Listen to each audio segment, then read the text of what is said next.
the dust off. Is that what you do? Is that all you're made of? Whatever ain't right, prove it on yourself. Revisit your act, return to parallel. Living on a guideline, been there, done that, rolled up and dread. Instead of being bitter, back up, go grab your keys.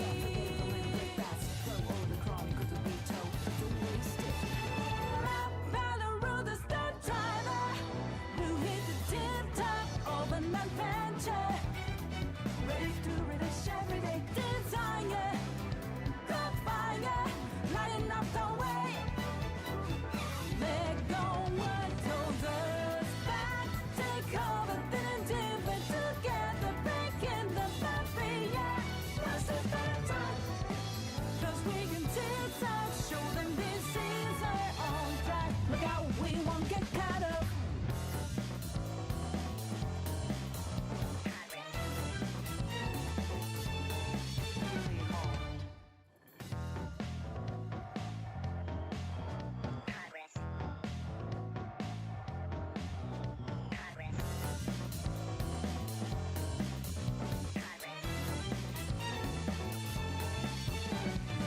Look like you don't care, walking the dust off. Is that what you do? Is that all you're made of? Whatever ain't right, prove it on yourself. Revisit your act, return to parallel. Living on a guideline, been there, done that, rolled up and dread. Instead of being bitter, back up, go grab your keys.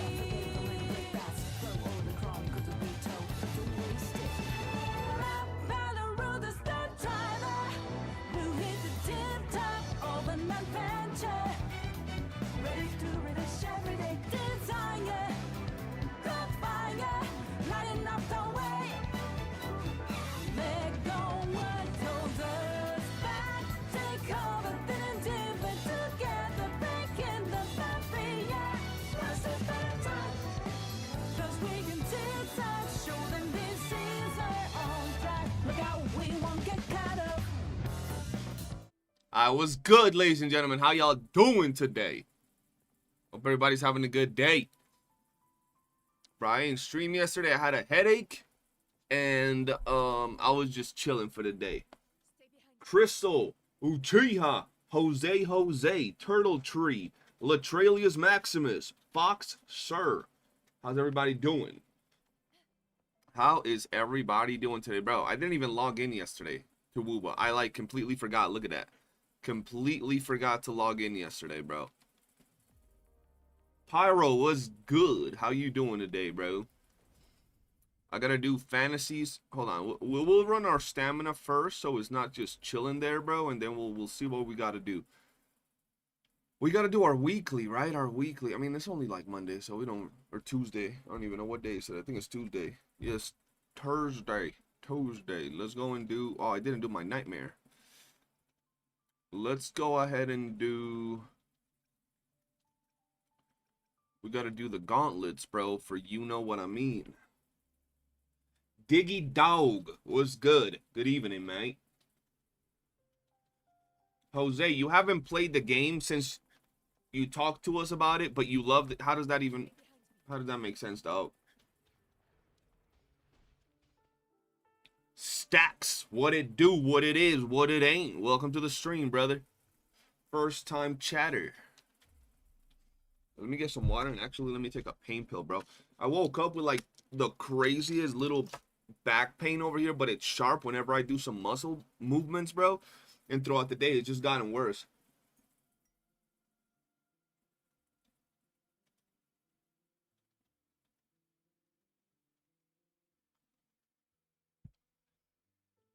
Did you see the AI movie Blazion made about the Gacha Wars? Yeah, bro. I was actually going to react to it today. That was the plan yesterday. And everybody kept pestering me to watch it yesterday because I was in VC with everybody yesterday. So I ended up watching it with people yesterday. And it was pretty good. I enjoyed it. I thought it was great. I wasn't in it, though, so I was sad. But yeah, bro. It was dope. Shout out to Blazion for that movie, bro. It was lit. Not a lot of content gets made, bro. And you know what's crazy? I watched the whole thing. Like, I watched the whole movie from beginning to end. It was interesting. It was interesting for sure. Oh, bro, this fucking back pain is killing me.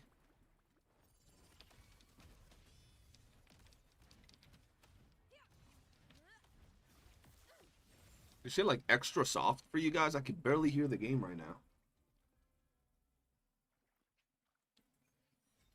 Yo, does this sound soft for y'all, or is it just me?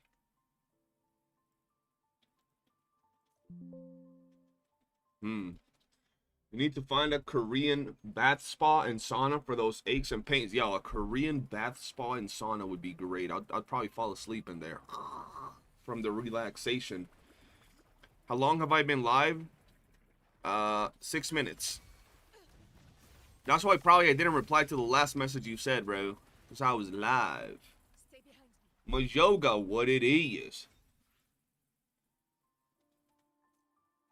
You're not getting notifications. It's because they hate on my flow, bro. They're racially motivated towards my YouTube channel, bro. They don't want me to be successful because they know my power, bro. You feel me?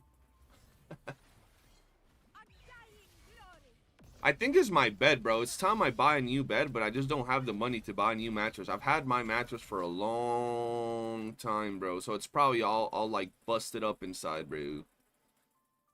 How many of these do I got? 172. I should have enough for YOOOO, right? Yeah, those put you all like a light bulb is the best sleep ever. Yo, I bet, bro. I actually haven't been to like a pool or anything forever, bro. I'll legit be in there and just pass out. I don't want to do that right now.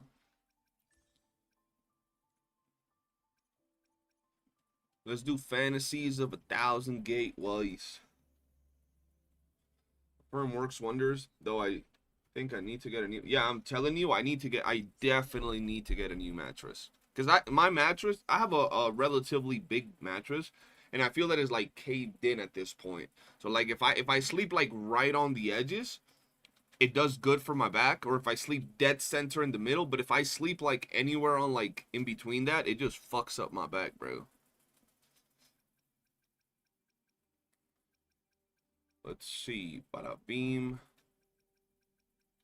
Where's Mortificus? There we go.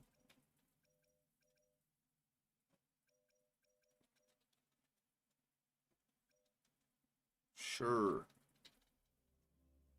I used to go to LA Fitness for saunas and hot tubs, but they're usually spotty with them working sometimes. Yeah, you're right on that, bro. Loading. What up, Latrelica? Damn, out of nowhere, everybody's like, yo, my back is fucked up, bro. I need a new mattress too. Shit. Hey, yo, chat, we getting old, man. I'm still 94 years young, but some of y'all be getting old already, man. Daniel, so what's been going on with your testing of Brent?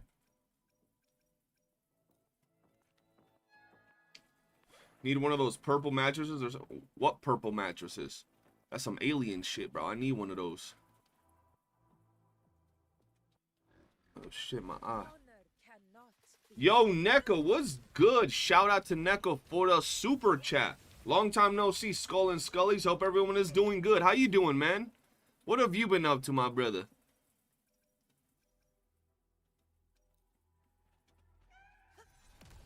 Bro, I really want a support character.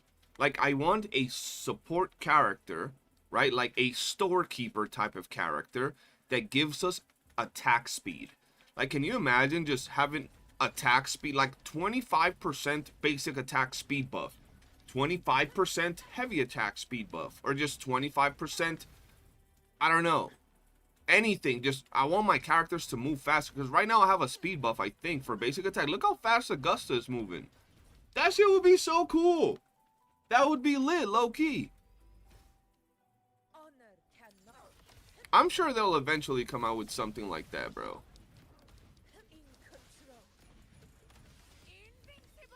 That, bro, if they make a basic attack speed buffer, I'm pairing that up with Augusta. I could care less if Augusta is a basic attacker. I just think it would look crazy. I mean, with everybody, it would look crazy, bro. Imagine Brant with a basic attack buffer. Literally, hyper speed. Tornado, bro. Look it up on Google and stuff. Is a mattress where you can sit on an egg and it won't break? Oh, hell no. Nah. I don't know if I need a soft mattress or a hard mattress.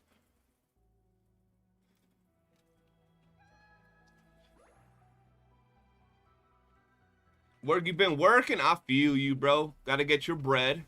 Hopefully work's been treating you good. So, you know, I swapped the one cause that didn't have crit rate for one that did, but I lost 9% DR. I'm still at 250R, but that 9% made a huge difference. Went from 920k with the 9% DR to 880k without it. I mean, to be fair, though, Zaniel, you're missing out on, let's say, right, 60k DPS. Or 60k nuke, right? You're missing out on the 40k from the big hit and maybe 20k on each side. So let's just say 80k hit, but you're gonna be consistently landing those hits now as opposed to before. So I think that's worth it a lot more. I mean, now if you can get a crit rate with ER on it, that would be great as well. Yo, Exotic, how you doing, man? Welcome to the stream. Bro, let him drop support. I don't know why they don't drop support characters that would actually be fun, bro. A support character that buffs speed. A support character that drops a field that while you, like the Shorekeeper big field, that while you're in that field, you're immune to interruptions no matter what. Oh my god, bro. They could do so much with support characters. Because currently, support characters are doo-doo, bro. And we actually have a video to watch later today regarding support characters, which is something we've been talking about for a while. They're probably saying a buff like that for the collab. That would be pretty damn dope. If they make collab units be insanely fun. Yeah, it needs a basic attack speed more than Calcharo. Hey, bro, Calcharo, how you gonna say that? Calcharo needs everything at this point. Good old calculator, bro. Then again, this was hyper carry brand, but it was interesting to see definitely running the double crit one cost with full fusion team. Yeah, bro, like hyper carry, you're fine with the other one, but I don't know. I like my crit rate. And I took off the fusion 3 cost and replace it with a ER piece, and I'm doing more damage than with the fusion piece. Don't ask me how. It just happens, bro.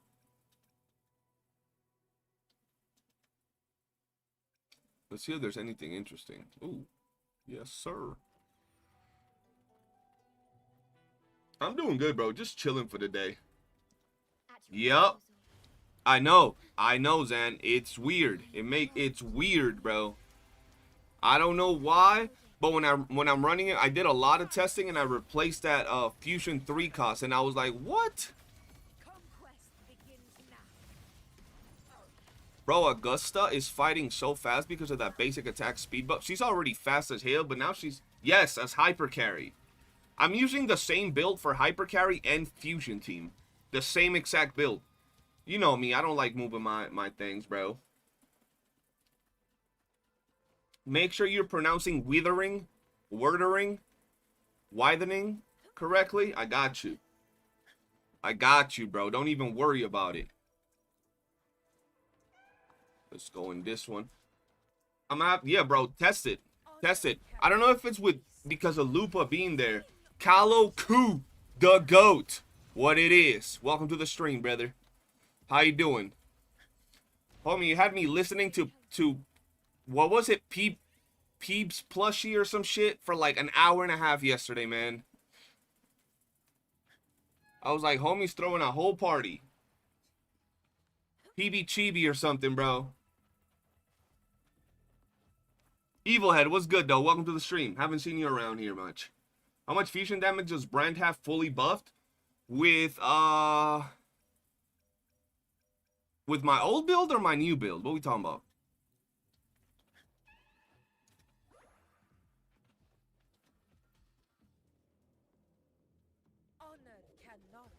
Yeah, bro, I was like, what's going on? Because I said hi and all that, and then I left you playing for background sound. And then I just kept hearing Phoebe Choopy, and I was like, what the hell's going on here, bro? Homie throwing a whole party. Ooh, heavy attack. Yes, sir. Full ER. I'll test after this. I'll do some hollow runs. Y'all know I do like me some hollow runs. You finally collected all Sonan's caskets and wind chimers? Hell yeah, bro. I don't think I've collected all the wind chimers, bro.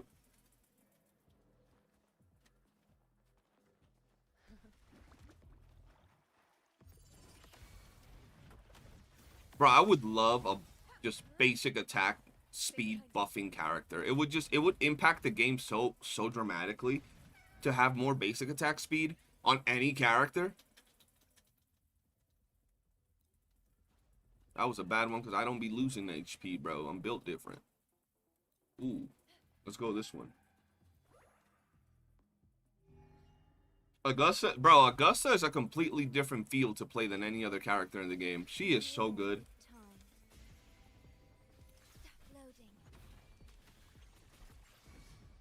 Loading. There we go. Let's do this another way. We're gonna kill him with Mortifee, bro. Oh, hell nah. Like, look at this, bro. It don't even feel real when you fight with her.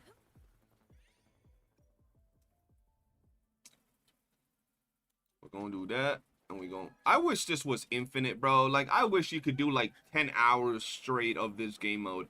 And just get, like, basic rewards. You don't even gotta get nothing crazy, man.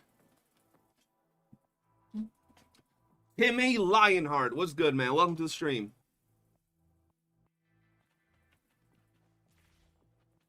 I didn't even know YOOOO had basic attack speed. That's crazy. Did I notice the name change by Zeno? No, what's his name change? Where? Zenovius? Oh, he did evolve. He has officially reached his final form, bro. He became a Spartan after he put that name. Shit.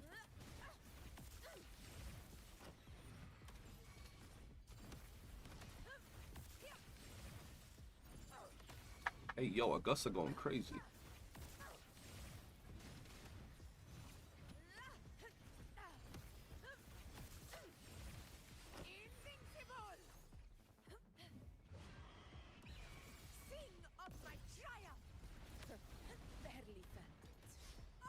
Oh, hell nah.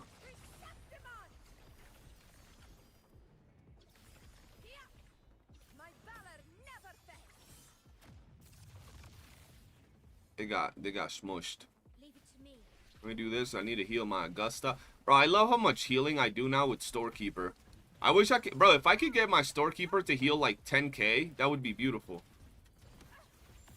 Not that I need it, but it would just be cool. Like, with her skill. That would be legit.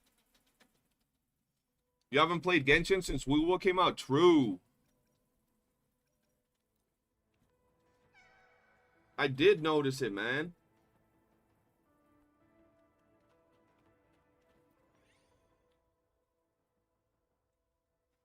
Zeno, when's the new Dune update? Is it officially out?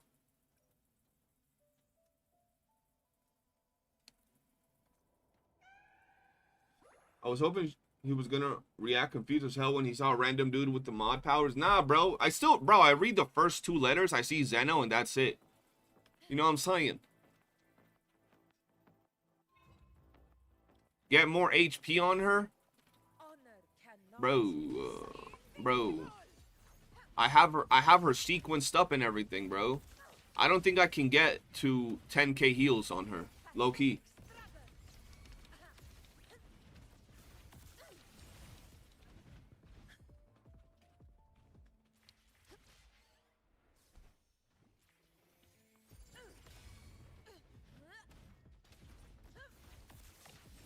I was gonna wait for y'all to hop on. I don't mind to play solo. But what is like, the thing is, what's new in there? What's new with the update? I know they have a new bike and everything. But yeah, we're cracked out on Destiny, bro. I ain't even gonna lie. Destiny has us by the balls, bro. You'll get resources for us? Bet. Yeah, because we definitely need resources. Can't be letting our bases die out and stuff.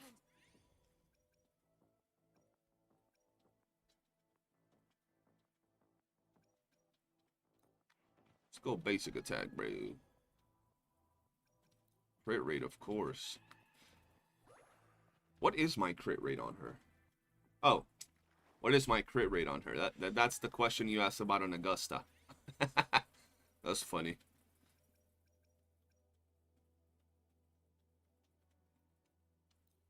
That's my Augusta question. That's insane. Let's see.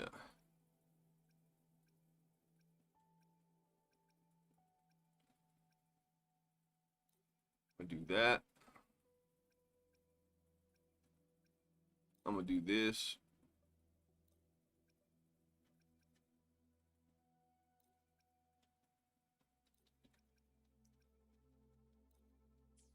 I don't care about anything in here. Let's go. He needs to join us. Shouldn't take too long to catch up. You know how it be. He don't want to join us. He don't like our kind. That's why he don't want to play Destiny with us.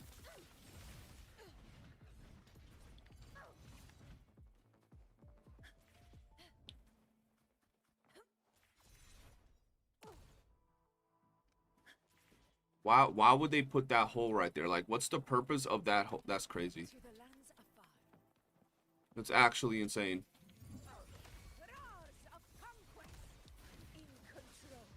Putting me on the spot, bro. For real, dog. Bro, you seen how fun it is? You seen how addicted we are? Am I going to cover Duet Night Abyss? I'm going to play it if I like it. If I find it fun. If it looks good, I'll definitely cover it. For sure. Bro, I try every game. If I find a game fun, I will cover it. I don't care if it's a Ho-Yo game, if it's an indie game, if it's some Rasta Clock game. I don't care about anything, bro. I play it on PC, Callow. They have a sponsored emulator that they work with, and it runs literally like if it was on a dedicated emulator. And I'm telling you, bro, after playing fucking Wuthering Waves, there you go. I'm gonna just call it WUWA. After playing WUWA for so long, bro, and only doing single player bum-ass content for so long, and having no, like, challenges going on in the game, even if you're at 0R1, don't hit me with, but you got S6 characters. It feels so good to hop on the game and have people to play with and grind with and do raids and do dungeons and do strikes. It just feels good, bro.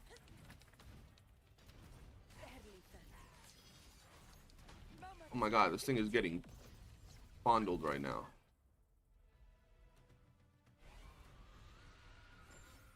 That's a whole lot of damage.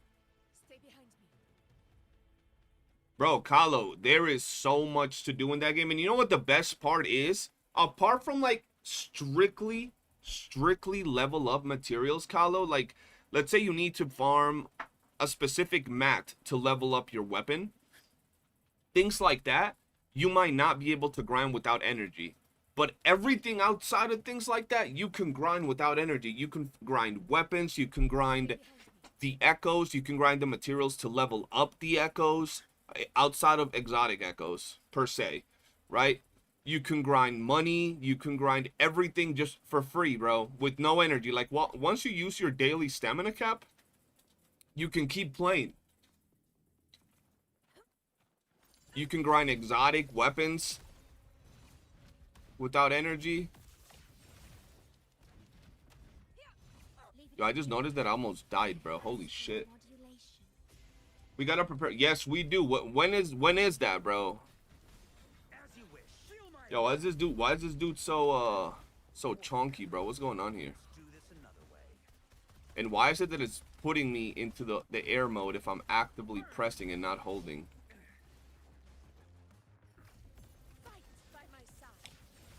Oh, this man just wants me to go off on him. Okay, I'll go crazy on him. Why was he taking no damage, bro? Crazy behavior.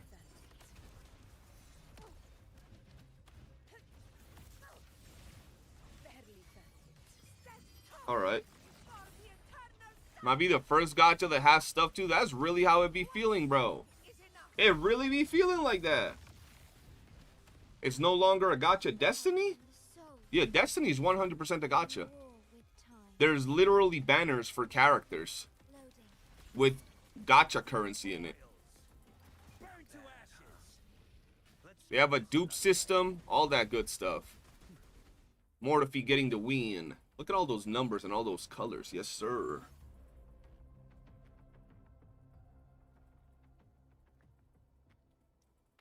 So in Destiny Rising, we don't need to pay for expansions. No, you don't. Destiny Rising is a gacha game, bro. So all the expansions and everything are free. It works just like Wuthering Waves, just with multiplayer and shit. So you basically, if you want to spend money, you spend money in like a battle pass, bundles like in here, characters, character dupes, and shit like that. And just letting y'all know, everybody that I know that has no dupes on their characters has already cleared the raids, cleared the endgames with no dupes on their characters.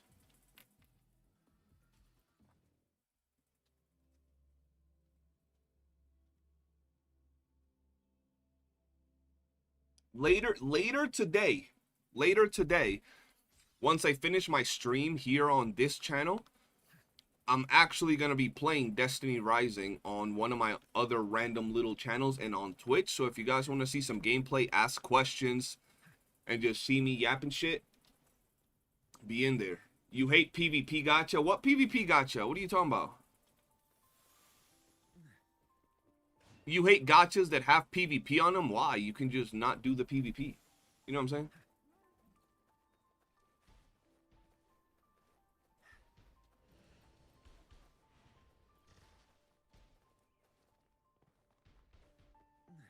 Umamuse?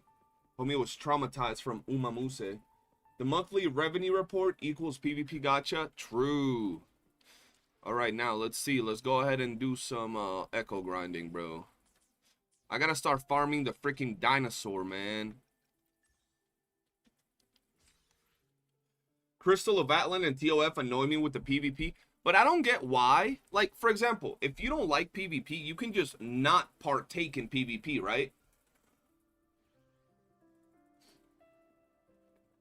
Like, you can just not do PvP. I'll always be pro game modes.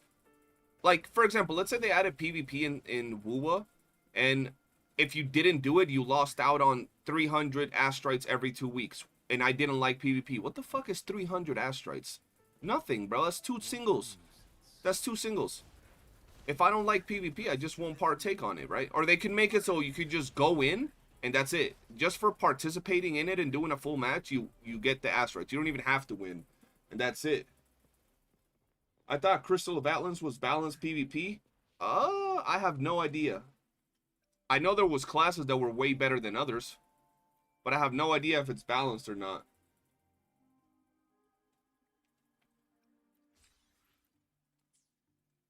All right, let's go farm some shit. I gotta farm that one dinosaur, man, for Galbrina. Galbrina. Where the fuck is it? Right here. Freaking Devil Joe over here. Let's go farm the Devil Joe. Bro, Nemesis was stupid in TOF's launch. You know what's crazy?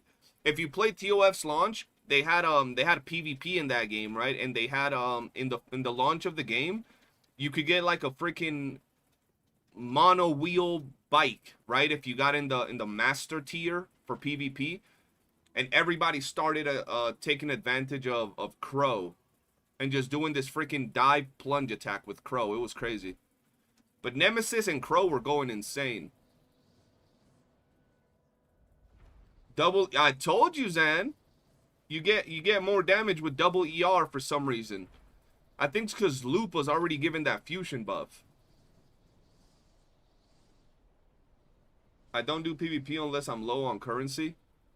I do PvP sometimes. And keep in mind, I don't like PvP, bro. I'm not someone that plays a game because it has PvP. PvP is usually the last thing I look for when I play these gacha games, bro. But if it has PvP, I don't see it as a negative. I just see it as an extra thing. Unless it's a game where the end game revolves around PvP, then it's like, oh shit. For example, Etheria Restart. I like Etheria Restart. I haven't been PvPing for like 2 weeks as I've been like just casual as fuck with Etheria ever since Destiny came out. But that game's endgame revolves around PvP. PvP is fun for me because I'm just better. Damn, Kalo flexing on us like that. I just killed that thing without having fucking echo food. Bruh. We're gonna use a fancy one. I've had fun in Destiny with PvP. And oh yeah, yesterday we were playing a PvP mode in Destiny. It's PvPvE.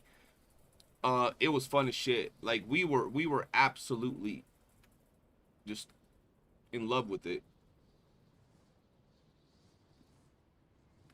It was so fun.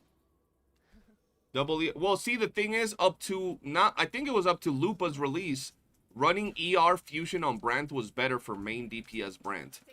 But I think after Lupa release, because of her buffs and shit, I think he just works better as a double ER character.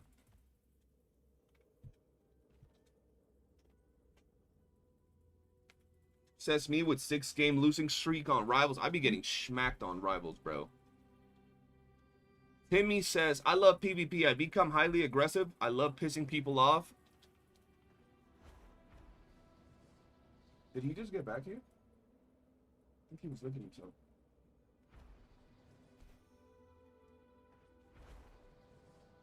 Where do I go? I think he was. Check him real quick. He's a pit bull. They don't feel pain like that. In Destiny Rising, shifting gates is funny. Yeah, shifting gates is hella fun, bro. Right now I'm over the cap, the ER cap slightly. Okay. When's the anime waifu Call of Duty coming out? Wait, what is the anime waifu Call of Duty? What game is that? Can you hit 280 ER through substats and replace 1 ER with attack percentage? No.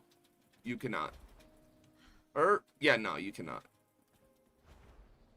See, before we all ran one fusion because it was just better. Like 100% tested and everything. But right now, if you're running Brand with Lupa as a main DPS, you can just run full ER like if it was a support build. And he'll do just as good, if not more.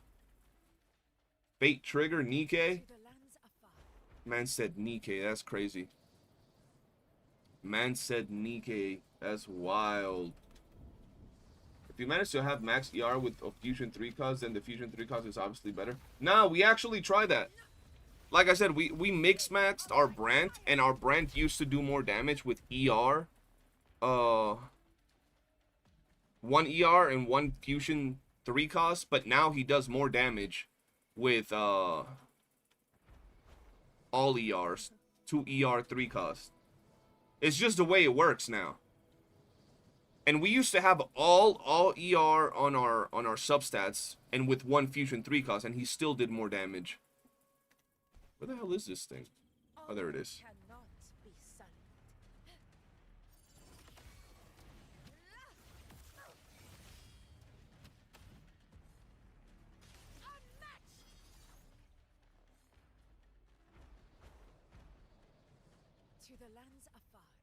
Fate Trigger. Yeah, I think it is Fate Trigger. I think Kalo used to stream that game. I don't know if he still does.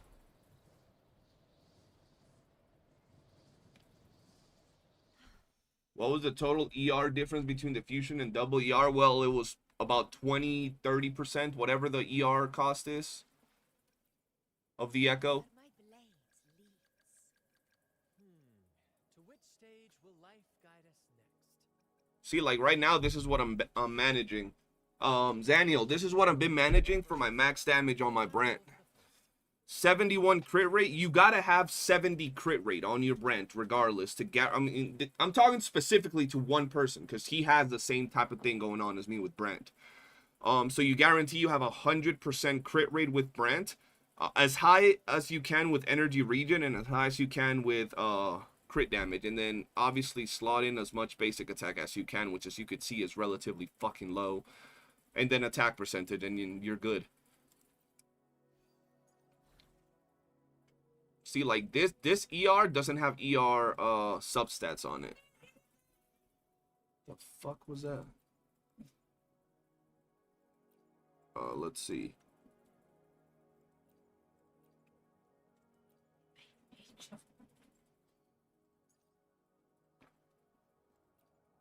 I need ER on this one. But it has basic attack. This has basic attack. No basic attack. No basic attack. No basic attack. There's so much mid... Bro, the moment they drop substat rerolls is going to be so crazy. Oh, yeah. When it comes to mid-maxing characters, I really go hard for the characters I like, bro. It was pretty fun. Some things felt a bit weird and VR was a bit slow. Nah, I hear you with that, bro. It's hard nowadays to get all the right feelings when it comes to one of these games.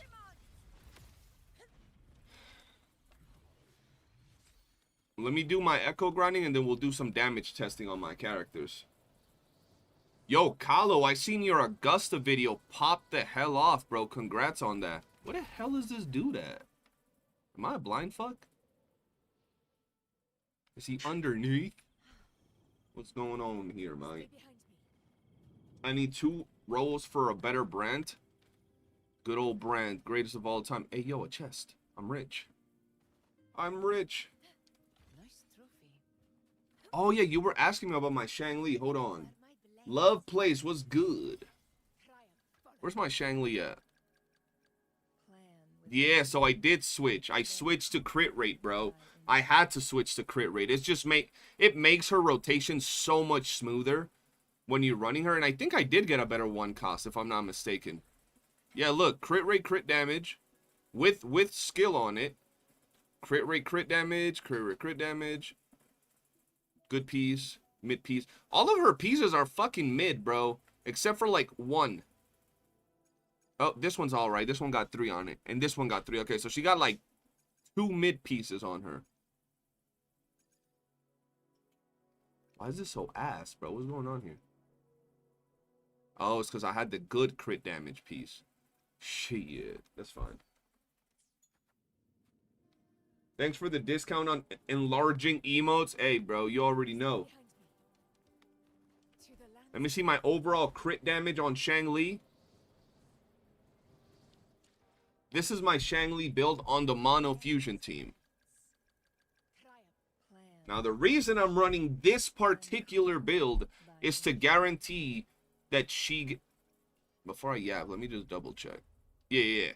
I like running all my characters on my Mono Fusion since I don't have Storekeeper to give me extra crit rate. I like making sure that all my characters have 100% crit rate. It just makes it so much smoother for the rotation. Even though I lack a little bit of damage, they make up for it with consistency. Unfortunately, that bit is botted. The CC program that I'm in did it to try and help for people to click on it. Hey, yo! Hey, bro. You still got the views, man. You got the people checking it out and shit. You feel me? You're in a CC program? I need to get myself into an agency. That, I mean, my actual crit damage looks like this. Like if I run her differently, like my actual crit damage goes like this, right? Right, like this is my actual crit damage. You feel me? That looks so much better. But it just makes more sense for me to run it like this.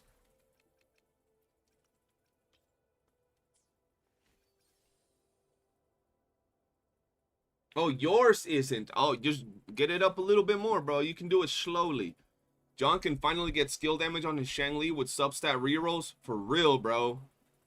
I'm at 80 plus crit right now instead of 60 plus with S2, so I'm satisfied with that on one cost. Oh, yeah, you're good. I didn't know that's how it worked before they boosted it until I was like, yeah, this video makes no sense to be this high in views. Hey, bro. You know, you got them views, man. You're the Augusta main now. Forget Calcharo, man. You're the Augusta main. She's still my wife, though. I just gotta let you know, bro. Like, unless you're prepared to eat Augusta's unwashed ass, she's straight up my wife, not yours, bro. I just want to let you know. You could be the guy for Augusta. Stay behind me. Oh, I found the hole, bro. Wait, where's... Fuck.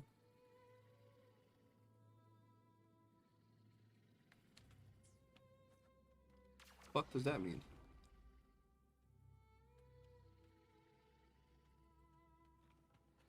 Oh, it's sleeping, bro. It's sleeping. You gotta wake it up dramatically. My views aren't real people, so I asked them not to do it anymore because it makes me look bad. I feel you, bro. Hey, but still, I'm sure you got a lot of actual views from it, like actual real views, you know? I need a good crit rate Nightmare Echo for my Shangli. Yeah, if you're running Mono Fusion, just crit rate forecast is so much better. Like the V to like racer, the common racer, the sub ratio makes me know for sure they are not real views. Damn. Hey, bro, you know, best you can do is just drop more content. Eventually the video will get promoted. You'll get more real interactions with it. Why are these blue Barney fucking dinosaurs so hard to find? Like, what's going on? Or I might just be a blind fuck, chat. That, you know? 11K real views is still good as hell, though. You know? That's still pretty damn good. There he is. They're all, like, on top of each other, man. What the hell?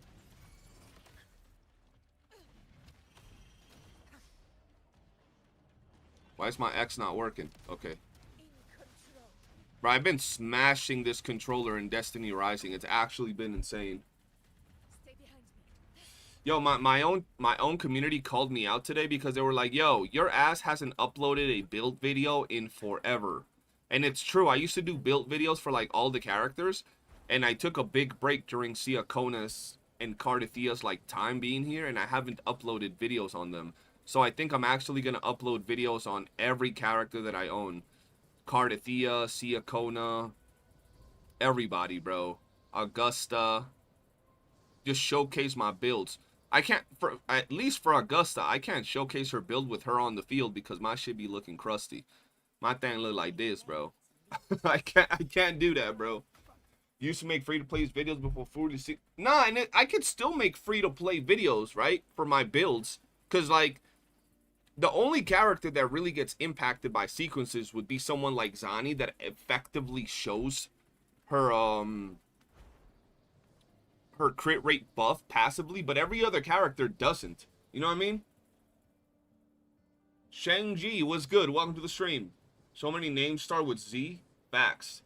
Still kind of funny, though, that people like build flex videos. You know what the thing is, Callow? Because that's the reason that I blew up in WUWA to start with back in the day, because of my build videos, right? My Calcharo build video was what put me on the map. A lot of people like to see what other people's builds are, and they do it for multiple reasons. Either to flex their own builds, because you'll be putting out a build video. Back in the day when I used to do my build videos, I used to do them the day after the character dropped, right? And you'd have people in the comments with two different type of vibes. They'll either be like, yo, your build is too strong. What the hell is this? This is whale build. Or you'd have the people commenting, well, my build is better. All right, bitch, then do a YouTube video on it. How about that? Your build is mid. My build is better. All right, my dick is bigger. So what? You know what I'm saying? Like, there would always be the most random fucking comments. But people like that. They either like to flex on you, or they like to be impressed by other people's builds, or they like to see, you know, which way you're going with it. Sup, girl? How you doing? Welcome to the stream. Bro, did I kill all the dinosaurs already? What the fuck going on?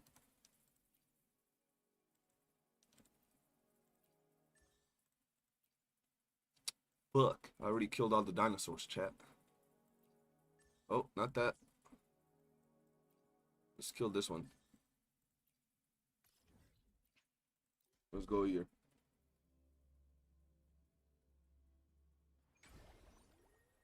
Hello, for real. Some people were calling my Augusta build bad because I didn't have that much heavy insane crit ratio.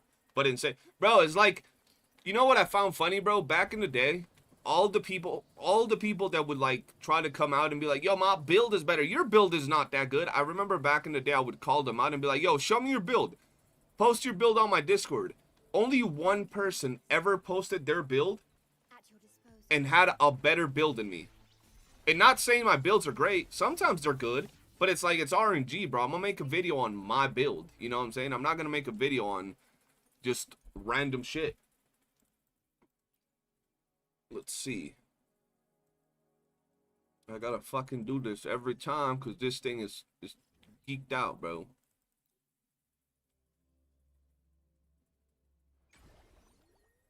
F them, bro, always. I just say all my builds are ass. Stay behind me. I'm sure you got some good builds, man. I'm sure you got some good builds going on. Honor. Kylo, since I seen you like cosplaying, bro, you gotta do the oiled up Shang-Li cosplay and make a crazy video about him. Be like, since nobody else wants to cosplay as Shang-Li, it is I that rose up to the challenge. I am the chosen one of the WUWA community. And at the end of the video, you point your finger like All Might. It's your turn. And then just end it with the picture of Saint Tontas, bro. I'm telling you, it would go viral. With how much his community bothers him to be a Shang-Li cosplayer, bro. Oiled up and everything. You gotta shine with the light, bro. You gotta shine. Why? Bro, Kuro, fix your shit. I'm tired of this freaking bug, bro. It's busting my balls. Pissing me off, bro. Might be something I'm doing. I don't know. But it was never like this. So I don't know what the fuck. Peak bro, I'm telling you, Kylo, peak content, bro. Stay behind me. CJ old build used to have 80 crit rate with crit damage forecast, so it was not. Yeah, bro, I'm telling you, my old build videos were actually insane. My old Shang-Li build video dropped the day after Shang-Li dropped.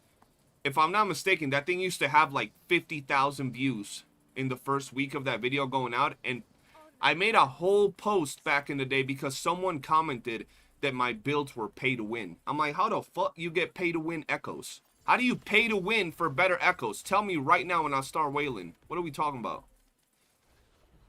People were mad at my Shang-Li build. How is that build so good? The fuck? It was weird. And it wasn't even that good. Like, it was the second day of Shang-Li being out, so it wasn't even, like, mid-max like that. It was just, you know, I prep. I always prep for characters. Oh my god, bro. Fuck.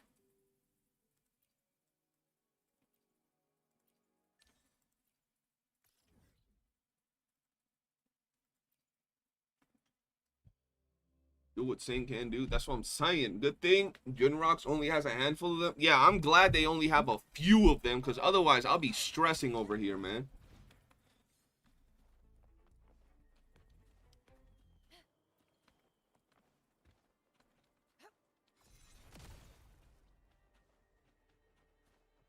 You never prep for characters? Oh, hell nah.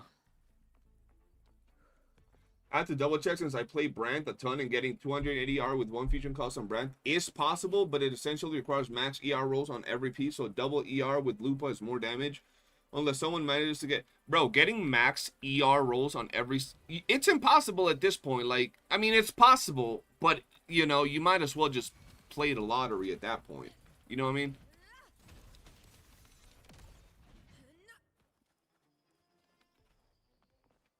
Where do I go here?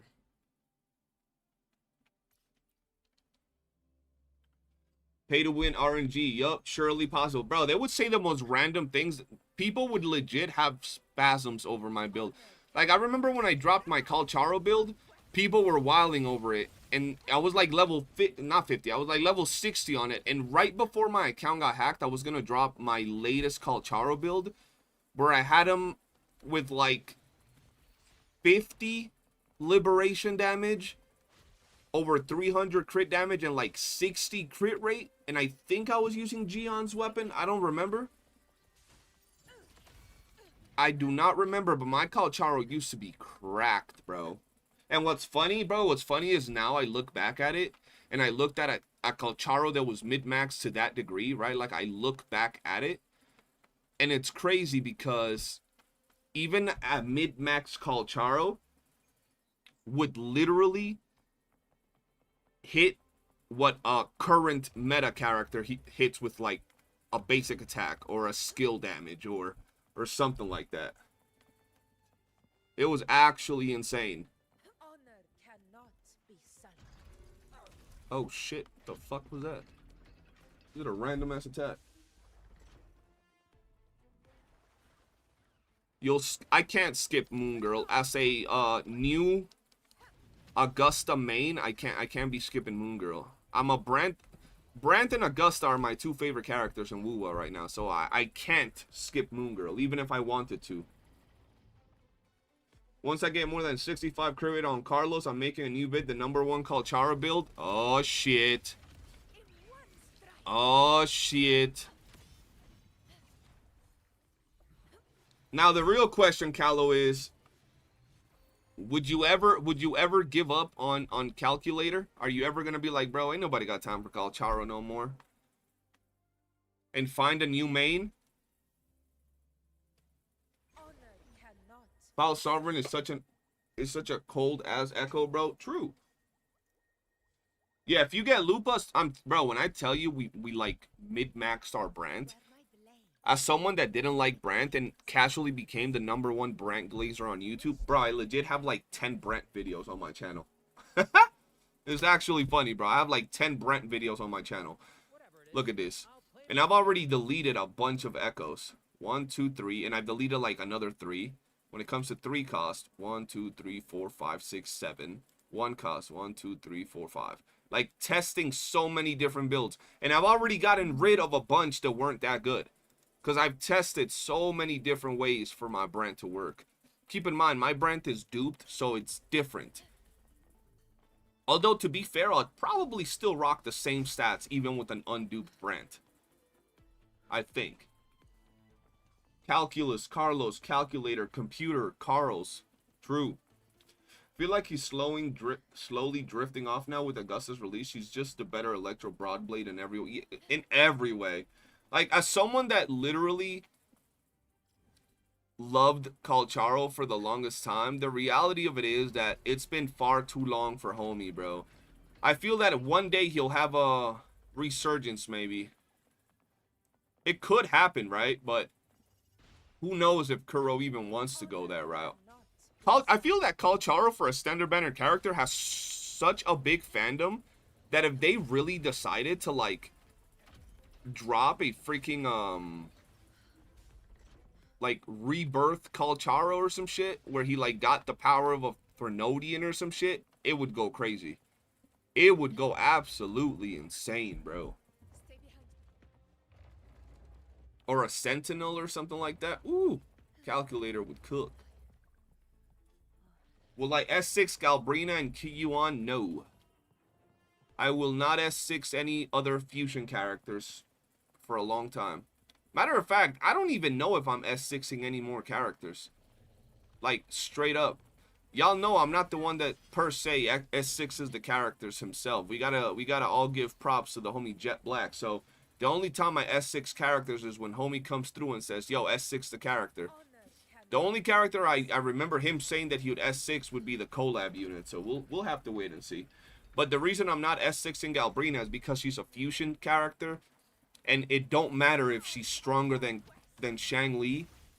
It don't matter. I have an S6R5 fusion team. So, I don't need any fusion. Like, my fusion team will never be power creep. Maybe 6 years from now. Maybe.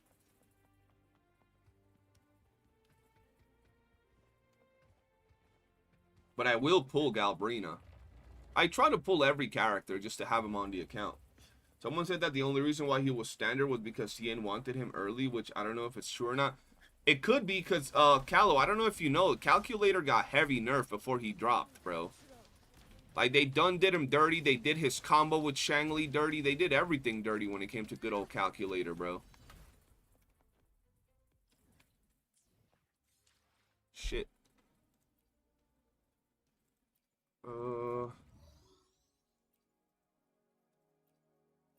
Let's do this. Let's do this.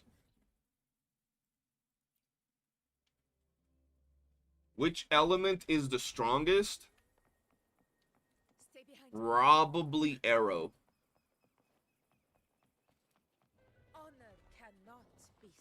Element? It really depends, but if we're talking about the released characters, probably Arrow or Havoc are the strongest characters. The strongest elements, I think. I mean, that's a tough one, because we have... Spectro is also heavily... Bro, I don't know. I think those three are the strongest elements.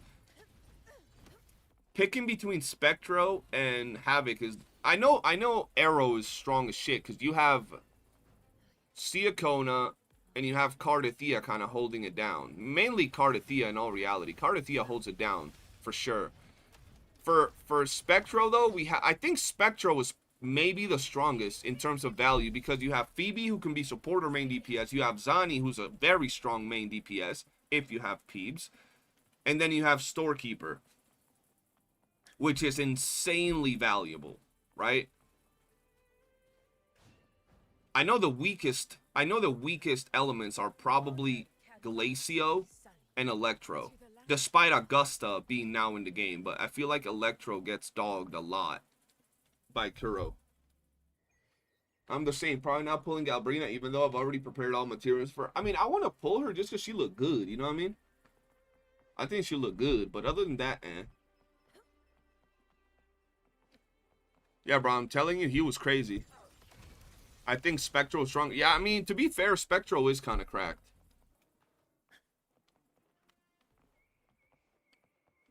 Verena, yeah, we also have Verena. And we have Jin Shi. Yeah, bro, Spectro is definitely the strongest element in the game. I forgot about a bunch of characters. That's how much characters fucking Spectro has, bro. Fuck. Yeah, Spectro is definitely the best. The strongest element in the game. What the fuck? And then after that, it's a toss-up for me between Havoc. Bro, low-key, I think it would just be Havoc, bro. Because even though Cardathea is holding down Arrow, what else is there? Gion fell off. Zhang Xing is trash. Siakona is kind of like mainly for Cardathea. And I know I'm probably forgetting someone. Someone's about to be like, you forgot this character, bro. I feel that Arrow and Electro are getting held because of their strongest, you know what I'm saying? Characters, which is Augusta and Cardathea. Yo, did I not heal just now? What the fuck? What happened? Electro is strongest because cardio, like, is this even a debate? I mean, true. Carlos is up in there. Yo, what are these two little tornadoes out here doing, bro? Get out of here.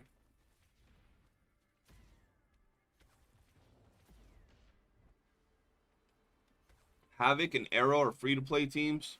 I could see that. YOOOO, bro, yeah. I mean, YOOOO's not out, so, like, we're talking about it right now. And Arrow, bro, Arrow is getting YOOOO and Arrow is getting Chi Yuan. So, I would probably say that Arrow is going to take second. I think Arrow is going to take second. Ooh, let me kill this bear real quick.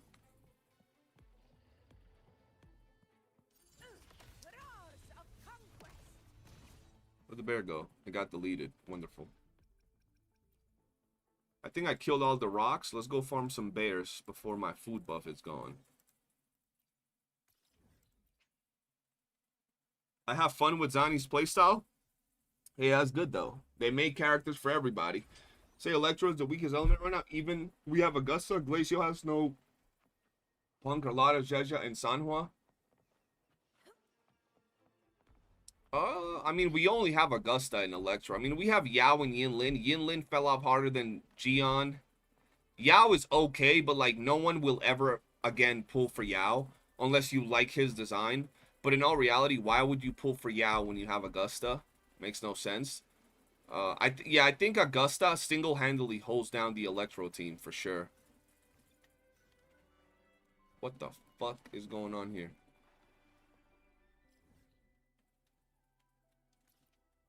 Weird.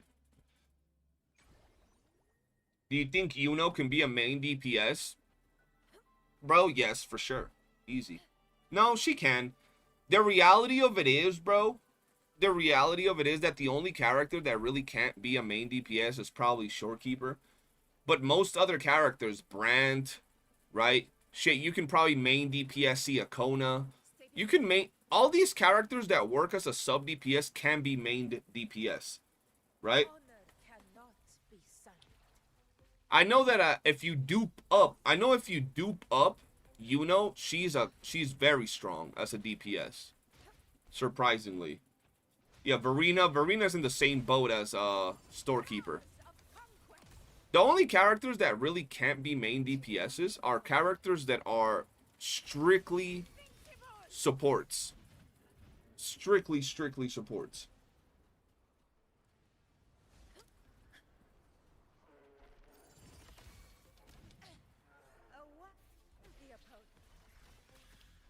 Partner, with Jiang Xing, then maybe main DPS. Yeah, actually, we ran that test before. Jiang Xing, I'm fucking swimming. Jiang Xing, Shorekeeper, and YOOOO main DPS, and yeah, we were clearing holograms and shit.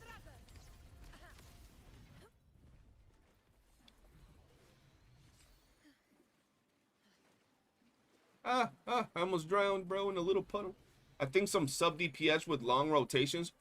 Which sub DPS have long rotations? I'm pretty sure all sub DPS have extremely fast rotations. The thing is, if you're playing a sub DPS as a sub DPS or a support, it really depends how you're playing your sub DPS, right? If you're aiming your sub DPS to be more towards the side of the DPS, it's a little complex. But if you're aiming your sub DPS towards the side, more of the side of a support, then you should be fine. Just build ER on it and you'll be good. A lot of people don't be doing that. They want their sub DPS to deal damage while also be extremely good as a sub DPS, quick swapping and everything. And it's like, you got to know how to build your teams for what it is that you want.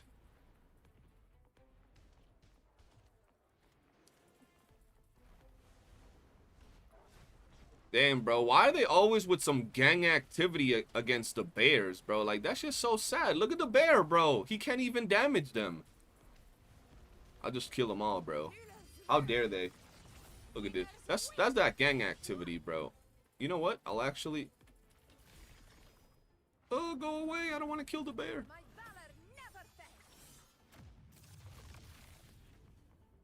Alright, we saved the bear from that gang activity, I think. Where's the bear? Never mind. The bear's fucking dead. What's up, Brody? There we go. I just saved you. Oh, he disappeared. Where he at? Don't you dare. Oh, he died. He died. He attacked my Augusta, chat. That's crazy. Bro, I had to, bro. I tried to help him, but, you know, he got snappy. Oh, yeah. Y'all wanted to see... I deal 8,000 healing with my Shorekeeper. This is my Shorekeeper build, right? And yes, she heals more with a healing bonus. And this healing bonus piece has HP on it. ER with HP percentage. I have to run the ER piece. HP percentage on here. I don't have HP percentage on this one, so maybe I could change that. And this one doesn't have HP percentage, but they both have ER. But it's like so unnecessary, bro. Oh shit, hold on. I don't need crit damage, do I? I don't need no crit damage. Fuck that. I could probably do this and get more HP. What's my HP right now? 45.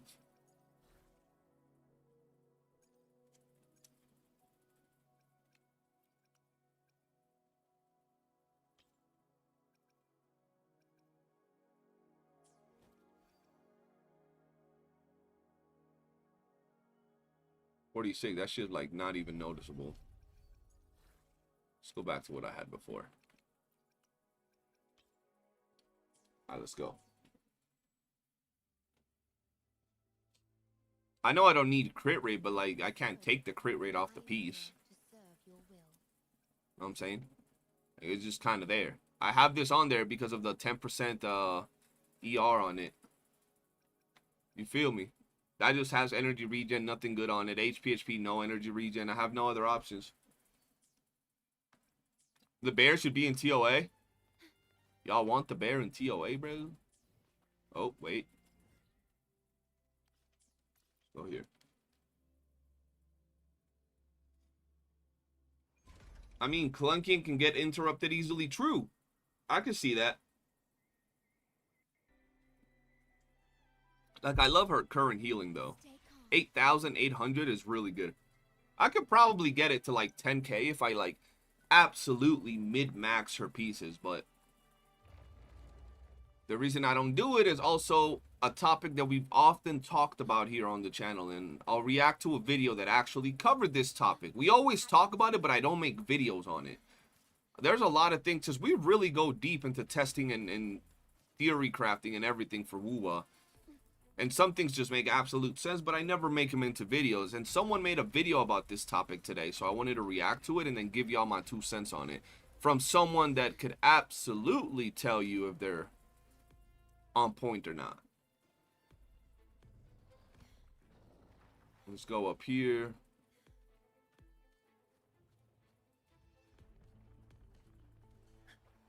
Gotta love, bro. I want this game to introduce more like body sizes and shapes, bro. Let me get a chubby chick, bro. Let me get a chubby chick. Let me get a gigantically buffed, ripped dude, bro. Like, we talking about looking like Venom, bro. Looking like The Rock. You know what I'm saying? Let me get different body types, not just the same 3 different shapes that we currently have. Do we know what echoes? No one will pull a chubby chick. You say that, and then I'll show you the chubby chicks that Brown Dust pulls, and you'll be like, oh shit. Oh shit. It would make you reconsider that statement.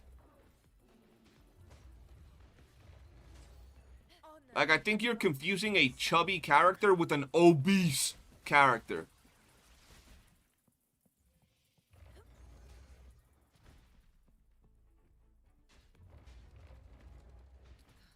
How the fuck do I get up here?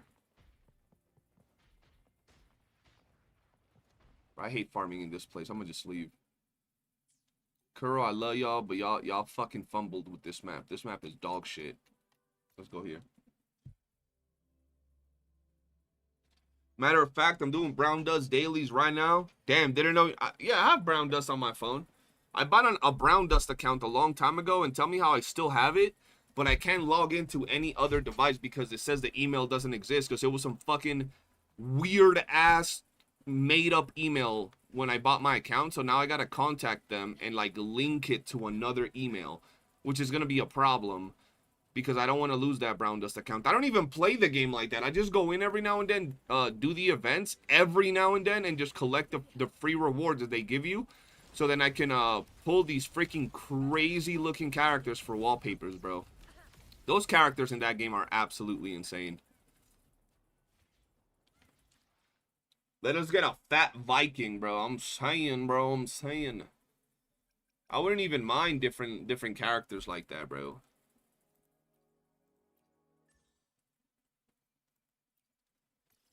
I only play Tagoon 100%. Like, shit. Let's be real, bro. Let's be real, man. John needs a big muscular man on his account. He does. He likes to collect every single male character in the game. I'm not judging him. I'm just saying, you know. Most people won't buy that idea. Chubby chick and muscular dude, just like 5-star Don Jin. You think most people wouldn't pull a ripped, buff dude?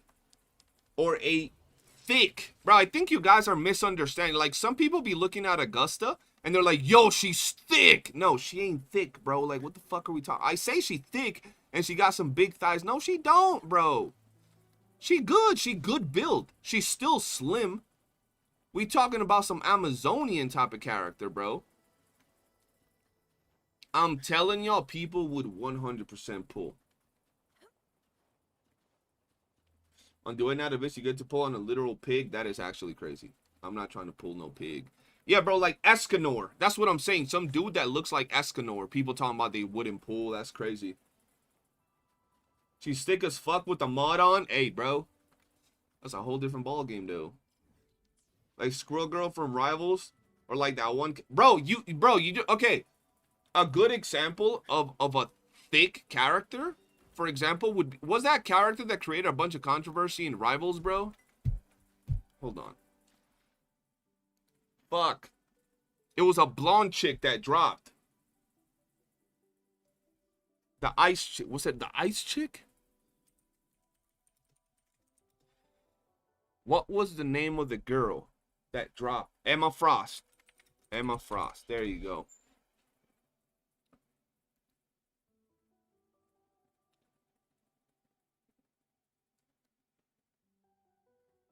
I need a picture, bro.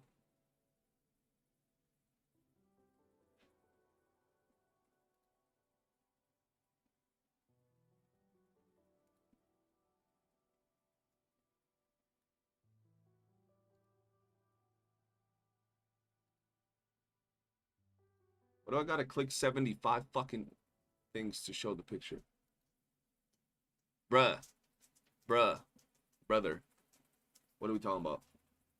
What are we talking about? That's a thick character, bro. Those are literal melon crushers right there, bro. Those are literal melon crushers. Then we look at Augusta. What are we talking about? They're all right, like, but they ain't thick. You know what I mean? To the lands afar, honor cannot be silent.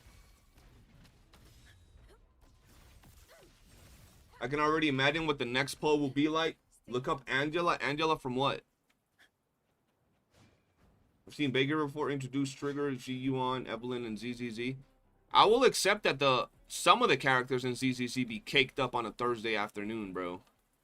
They do some crazy jiggle physics in ZZZ.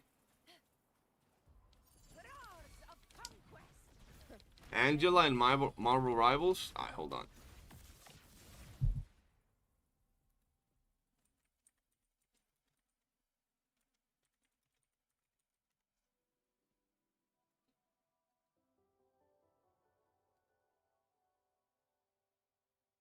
Oh, damn.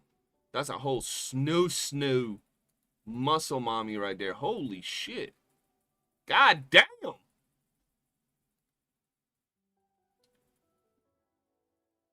That's an Amazonian, bro. That's crazy. She buff as shit. She buffer than the entire roster of Withering Waves. That's crazy. All right, hold on. Let me find a good picture.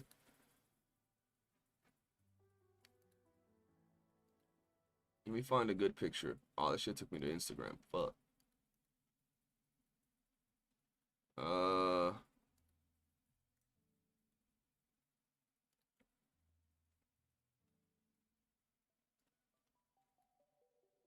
Where the fuck? Wait.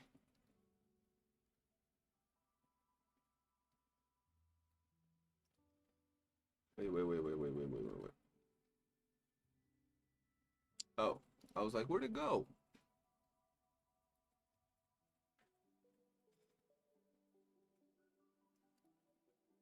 Bro, what are we talking about?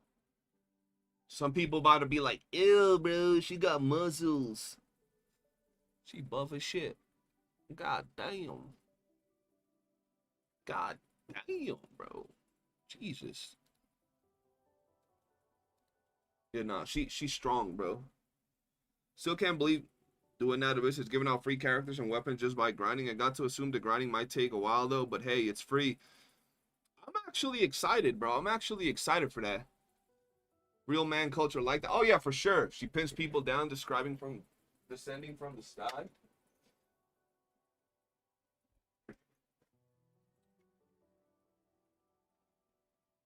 From a CN company, by the way. Very surprising they did it. I'm glad they did, bro. Shit.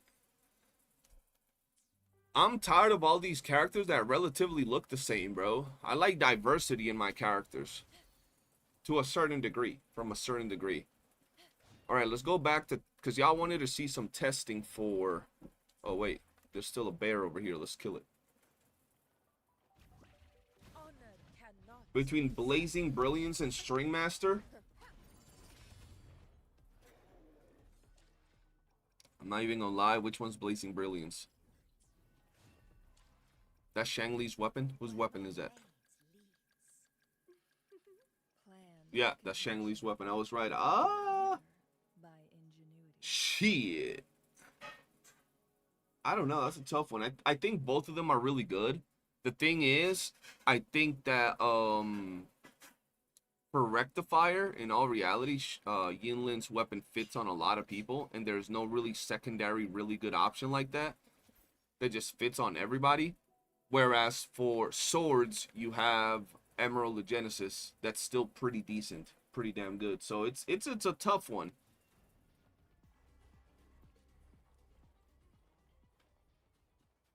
Stay behind me. Also, look at the characters you're using, right? Like, if you're using a lot of Rectifier characters, you'd want the Rectifier. I just killed a baby cow. Right? If you're using a lot of sword characters, get the sword. I can't wait for Duet Night. I hope Duet Night Abyss, though, plays I really hope. I haven't seen a lot of Duet Night Abyss gameplay, so for those of you that have seen it, answer me something. Does it have a lot of multiplayer shit? Like Warframe, or is it another single player type of game? Or does it have co-op, but is it like a WUWA type of co-op, meaning just absolute dog shit, unexistent? Or is it like actually good co-op?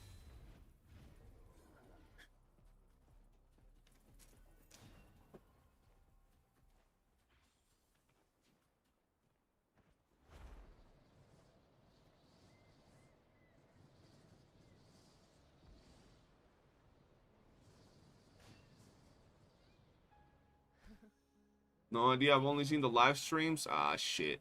Yeah, I don't know either. I hope it has good co-op where me and my boys could be in there grinding for days, bro. For days.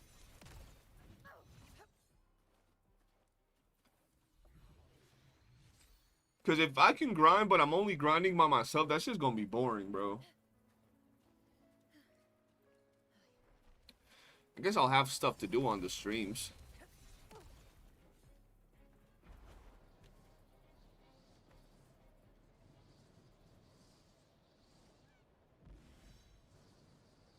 Oh, shit. I wanted to pick that up while I'm flying.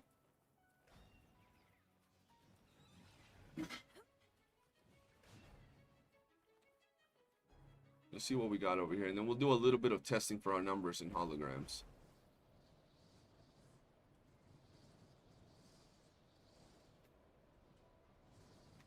Fuck.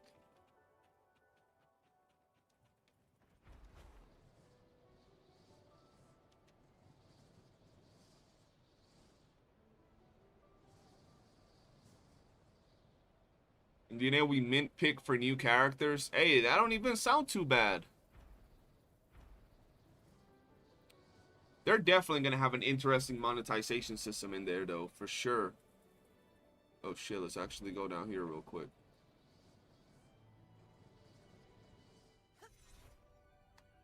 Oh, shit. I was, like, off by an inch. Hell nah.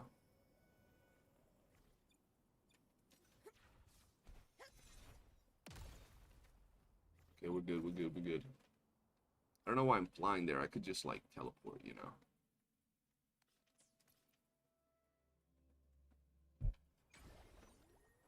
I need some cold water because it's hot as shit today here, bro.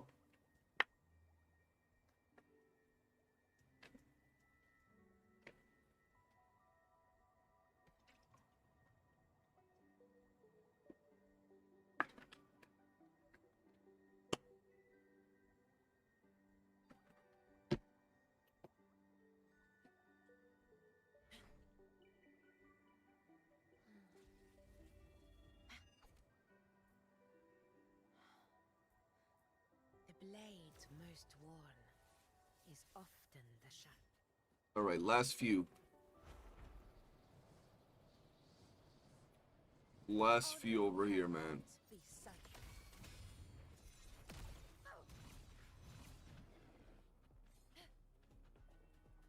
Stay behind me.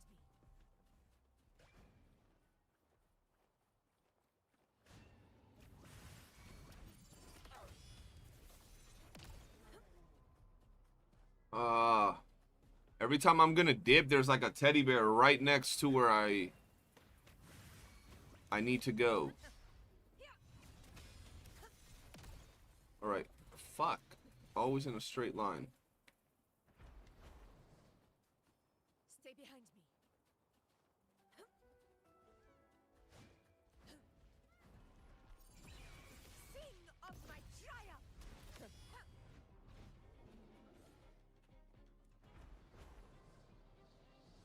Honor cannot unmatched. Ah, fuck these bears, bro. Let's go do some damage testing with Brant real quick.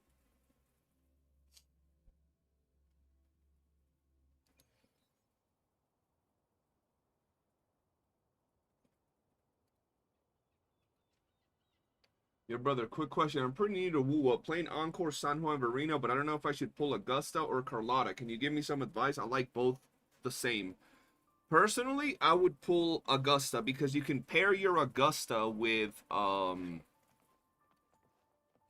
which I'm sure you already have. Augusta is pretty damn self-sufficient. She's pretty strong, and even with Mortefi, as you could see right here, and as you could see a lot of other people playing with Mortefi, she handles herself pretty damn well, and because of Mortefi's kit, he'll be viable for a long time, right? I think Sanhua or Augusta would be the much better option, personally. Bro, I never beat all my times on here, did I? 11 seconds. Wait, didn't this cheater have someone tie my time in something? Wait, yo, is Zeno here? Because Zeno said he tied my time in one of these. Someone tag Zeno. Tell his ass to be in here real quick. I need to see something, bro. Iron graft you knew.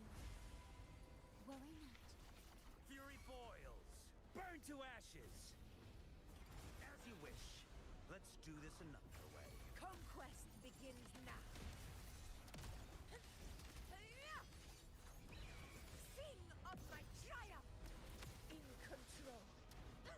Roars of conquest. Ooh, look at all the blades. Black. I need to tag this bum.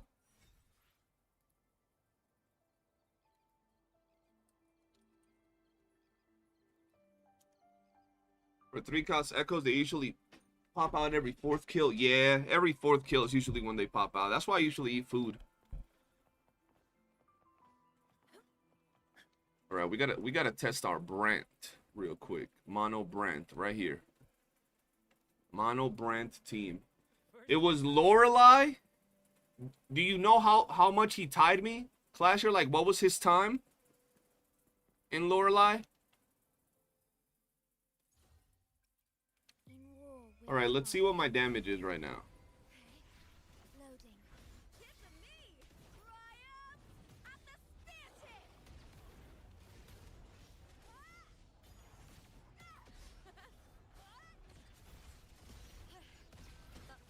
At the helm. Attack. In the limelight. Oh, I messed up. Teamwork. Listen carefully. Let me just double check. To which stage will life guide us next? Yup. Well, whatever it is, I'll... Oh my god. Yeah, we're good. 10 seconds on Lorelei. 10 seconds on Lorelei. Okay. Who did I beat Lorelei with?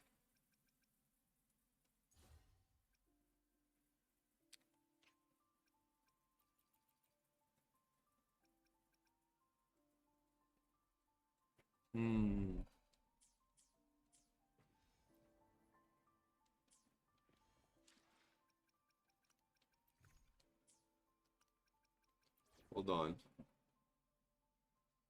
Zeno, you beat me. You tied my time with Lorelei, right?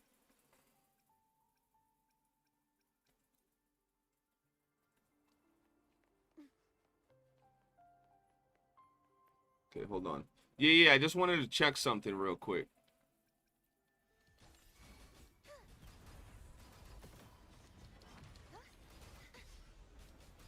Leave it to me.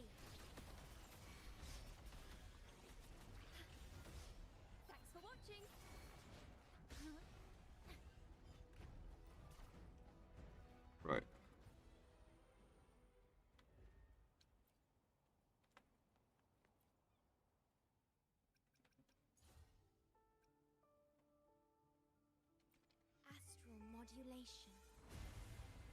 Thanks for watching. Let the show begin. Collapse, heavens, oceans. Bow before me. Oh, I had to have the ulti charge, didn't I? Yeah, I messed up already.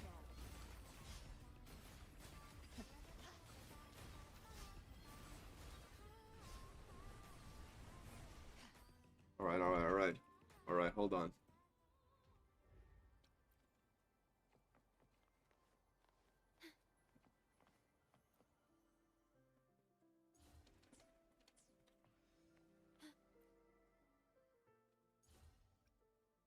I engraft you new. Worrying loading. Thanks for watching. Listen, the trio of destiny. Vanish, gales, purify, tides, charge forth with me. Exalt, furious tides. I didn't kill it. Split the heavens. Be gone, repent. For silence beckons. How the hell did I get a 10-second clear time on this? I don't remember. A mere scratch of I don't remember.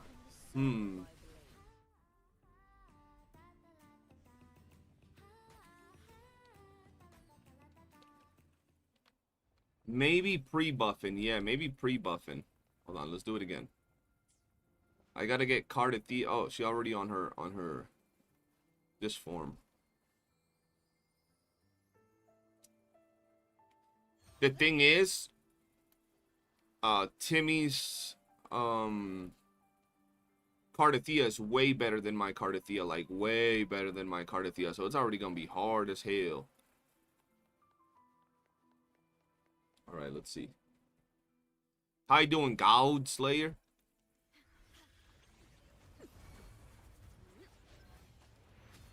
leave it to me. Alright, let's see. Now we might have to try other characters, bro. In war with time.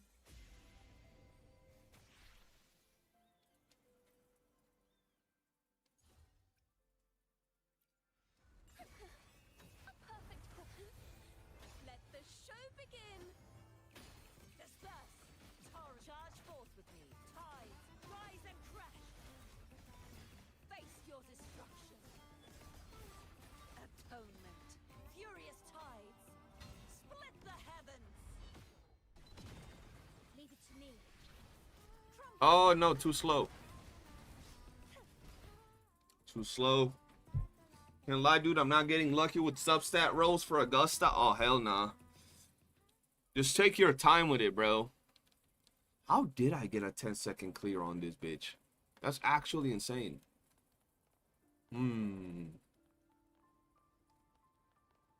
What if I try a different team? Let's try the Zani team.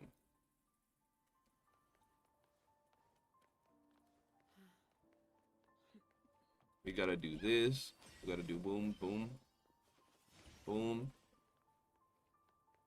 I should be transformed when I go in, right? I can spare a minute to knock some heads around. Gotta knock some heads around.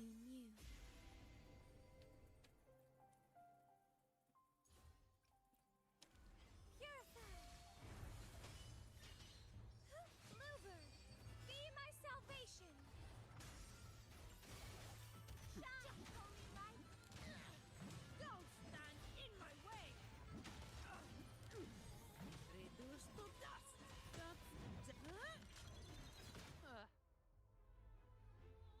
Now I have a report to That was 15 seconds, bro. I don't know how I 10-second clear that, bro. I don't remember. That's actually insane. I might have had food buffs. I don't know. But I couldn't have had because Zeno says he didn't use food buffs, so I don't know.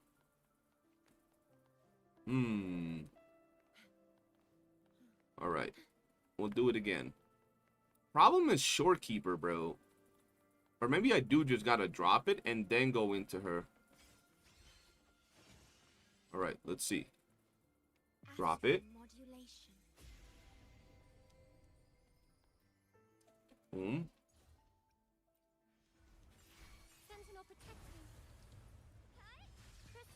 Boom. Give me strength. Shut. I don't have all day. Come on. Nah, bro, I have 4 seconds to kill her after this. That's just Yeah, nah. Oh, Team says I'm trying to see if I can lower my time. Because Zan cheated, bro. Or Zeno cheated, I mean. How do I got 9-second clear on Dragon? Just built different.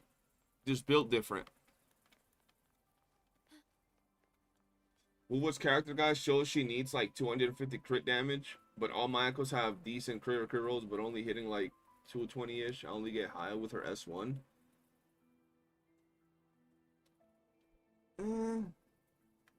I didn't mean you, bro. I meant Zeno cheated, bro. Ideally, you do want a 250 crit damage, bro. Ideally. And you have her S1. And bro, I know I can't reach that damage with Augusta's team. Because of the fact that she has the fucking build-up.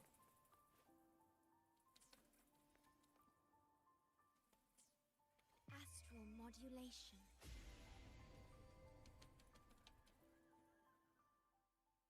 Let's see. Worry. Fury boils.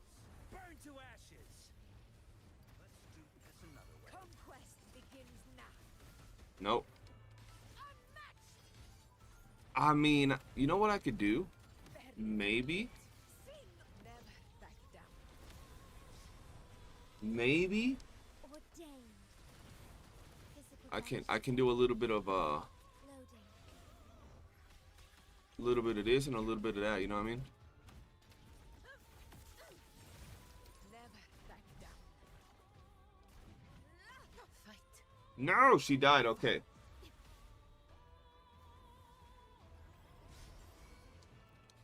Hold on. I gotta prep her before we go into it, so then we can instantly cast her thing, and hopefully that will be enough. In war. We'll just do it real quick. Oh, I shouldn't have done that. Conquest begins now. Roars of conquest.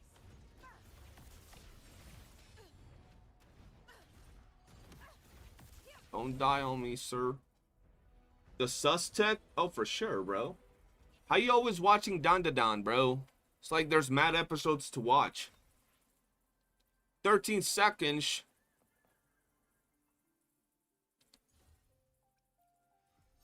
In one strike.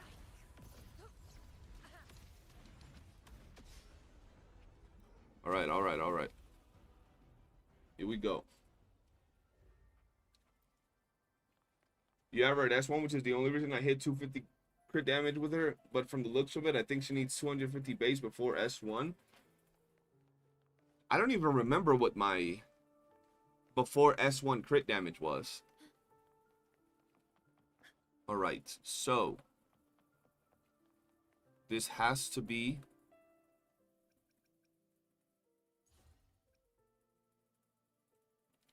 No, it has to be like this. I am Boom. glad you knew. Boom. Fury boils. Burn to ashes. Let's do this another way. This is my moment. Stand tall. Might not be enough. It's It's not enough. Fuck. roars of conquest. Ordained. You know what? Hold on. Hold on. You rewatching it or something? Hold on. Hold on. I might just do it.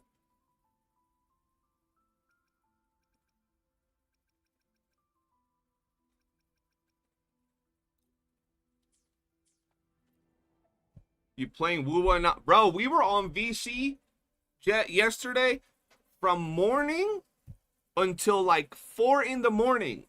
Where were you at, bro? Oh, I gotta reset everything again. Hold on.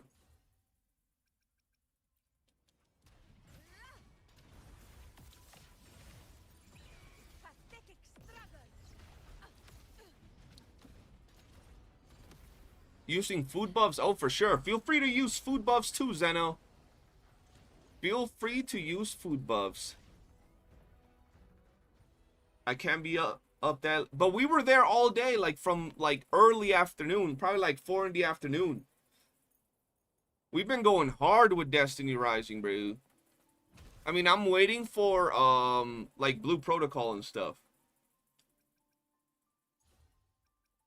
Oh, for sure. I'm not gonna let you have faster times than me, Zeno, especially when it's not your account, bro. Hell nah. Oh, whoops. War with time. I'm trying to beat 10 seconds.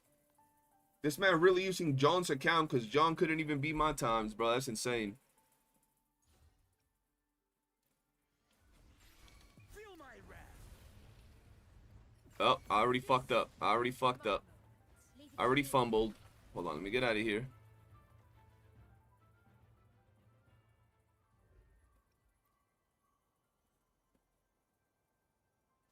I'm gonna be playing Destiny Rising later after the stream though, on my other YouTube channel.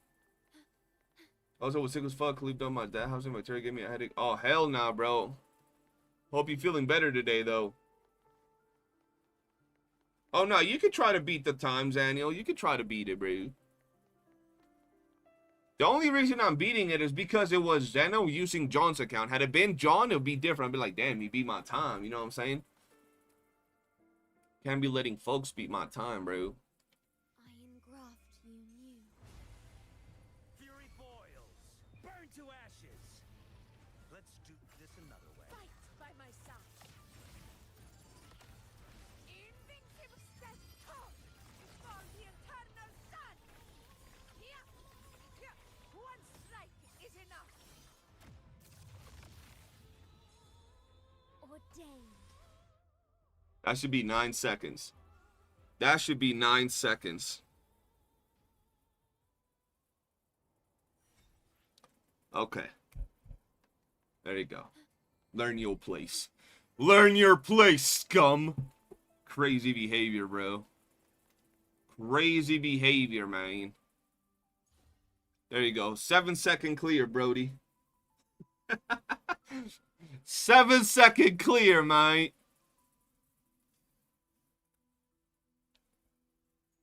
Homie thought he was gonna outdo my time. If you check the website, I'll show you on the link. So hold on. Do we have any other S0 Augustas? What's your crit damage looking like?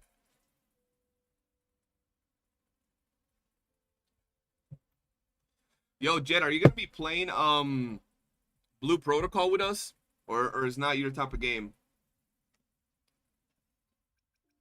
Who else needs optimizing before this man beats my time, bro?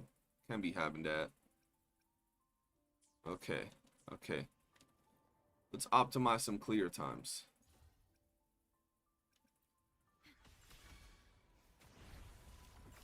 Conquest begins now. All right, let's go. 74, 232. That don't sound bad. 74, 232 don't sound bad, though. That sounds good. That sounds pretty solid. Stay behind me. All right, let's see. Let's do this again. Oh, I fucked up. With time. Fury boils. Feel my wrath. Let's do this another way. This is my moment. Unmatched. Heroes rule. Let's see if we can beat this. Winners win. Here. Oh, yeah, we got this. Is enough. What? Oath. She didn't die. Heart. Okay. I was, you know, she didn't die there, bro. So I took like a millisecond extra. There we go. 8-second clear time. I haven't looked into it. Jet, think of it like anime, open world, MMORPG. So we can all be together. We can have a clan, do raids, all that good stuff.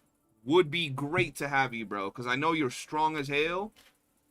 I'm gonna be heavy dedicating to that game. We could have like the Log Horizon crew, the OP motherfuckers. You feel me? And it won't be a gacha. The only gacha is like cosmetics, but there are gonna be little things you can buy to boost your power if you'd like to.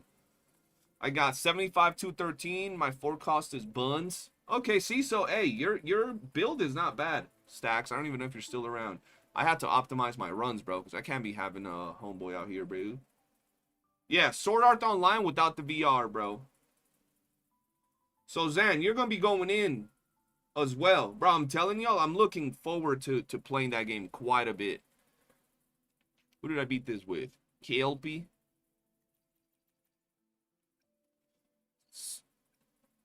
Hakade, yo, I could probably beat my time on Hakade. Hold on, I could probably beat my time on Hakade.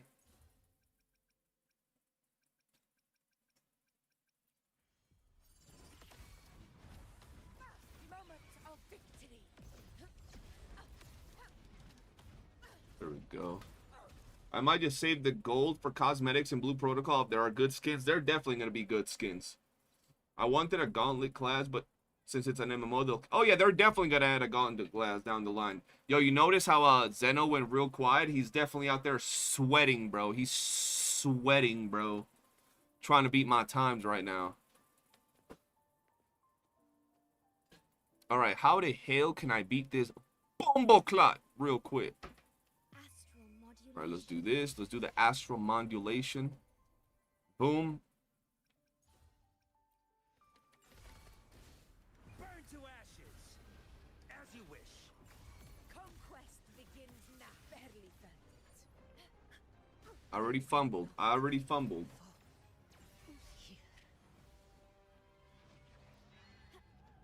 John has no ingredients. How you got no ingredients to make food, bro? What you talking about? Zeno's sweating right now. Have you seen my time, Zeno? Have you seen my time? I don't know if you've seen my time, though.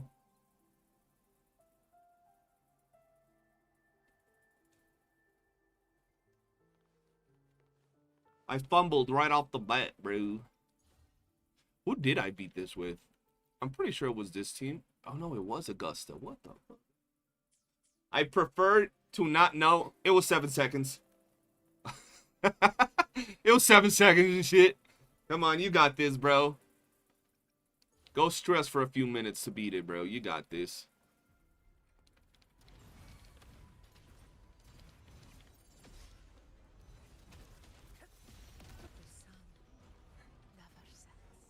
He hit me with the back of his leg, bro. That's crazy. Stacks, from what people are saying, your build is not bad, bro. Your build is like right where it needs to be, bro. I think you're fine with your build.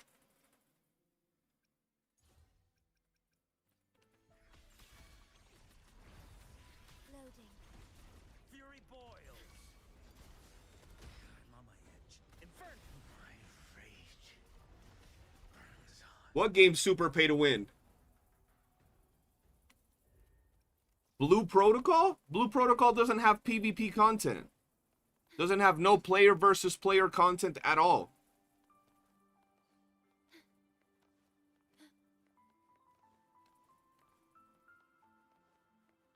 Destiny is way more pay to win. Like miles ahead in terms of pay to win. Because dupes count in everything.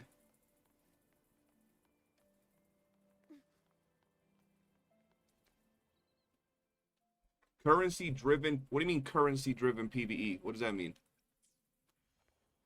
The only reason I see it dying is because it's an MMO, and nowadays MMOs don't do good. Dupes don't add to power, but dupes give you power. Just because they don't artificially increase your character's power number, but they give you insane amount of abilities and buffs to a character. They don't give you an actual increase to your power number. But it's like a character like Gwen, being able to use your abilities twice, for example. Things like that is absolutely insane. And all of that amounts in everything. PvE, raids, PvP. Everything. Stay behind me.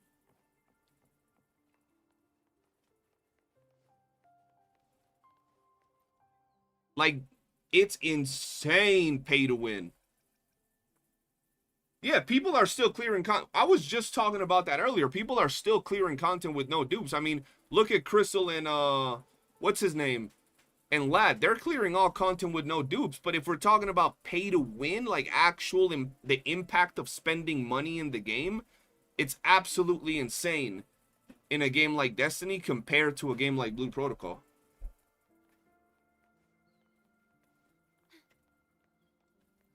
Let's try that again. Wait, I got a builder? Yeah. There we go.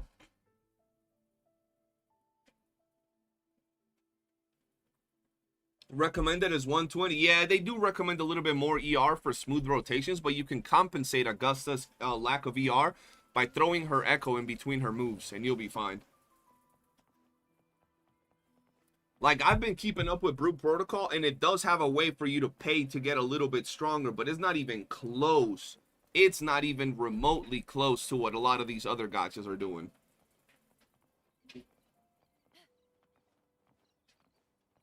Any game that has PvP, like, if the dupes were disabled in all the PvP modes, then it wouldn't matter, right? Even in the PvE modes, right? But all the dupes are available in all the modes. So a player with dupes on their character is going to be way stronger than a non-duped player. Which is, you know, it's fine. You could still clear, but, you know, whereas in Blue Protocol, you could literally buy everything to level up, and you can also grind everything to level up. So technically pay to progress faster, but I consider any pay to progress, pay to win, it's pay to win to me. Let's do this. I gotta get her popping, getting ready to go.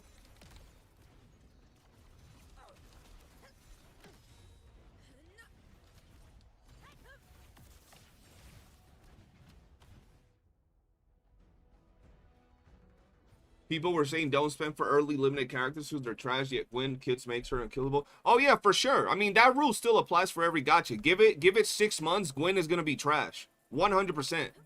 Like 100%. It's the same with every gacha game. The first few character banners later down the line are gonna be absolute doo-doo. Although the rule's still not gonna apply to, like, comparing an S6 character to a non-duped character. But any gacha game, the first character is always going to be doo-doo, like 6-7 months down the line. For sure. But we also got to keep in mind that a game like Destiny is heavy skill-based because of the shooting. So that's where we're going to have to see. But I do like Gwen in the sense that she does have that self-healing type of thing, which is really nice. For sure. Gacha games can't compete with MMO PvP games. Black Desert and Blade and Soul are the PvP games you have to compare it to. Oh, well, the thing is, we can't really compare Blue Protocol to those games because those games have PvP. Blue Protocol doesn't have PvP.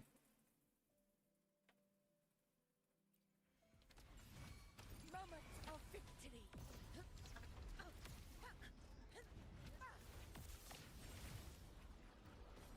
It's just, yeah, but character kits are definitely going to be power creep. Perfect example, you have Tan2, right? Tan2 is a healer, right? And a supporter. All they got to do is release another supporter, right? That heals better than Tan2 and provides like an insane like crit damage or crit rate or increased attack buff that's bigger than Tan when people are in his little domain thing, right? And boom, Tan2 is relegated to the Shadow Realm.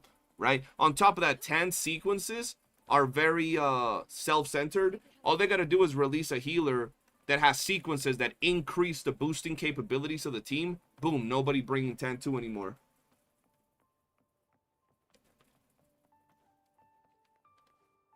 In some of the leaderboards on Destiny, there are people that don't have full dupes on character just because they have good weapons. No, it's not because they have good weapons. The main reason you'll find people in the leaderboards that are ahead of people with dupes is because they're running mythic artifacts. Right now, you can run if you run mythic artifacts, you can max level up your mythic artifacts and get the best possible rolls, whereas you can't do that with exotic artifacts.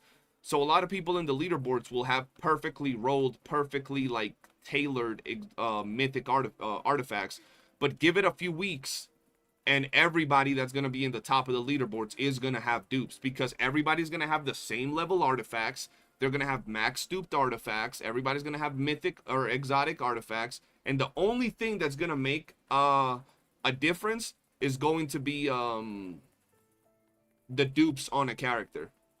100%.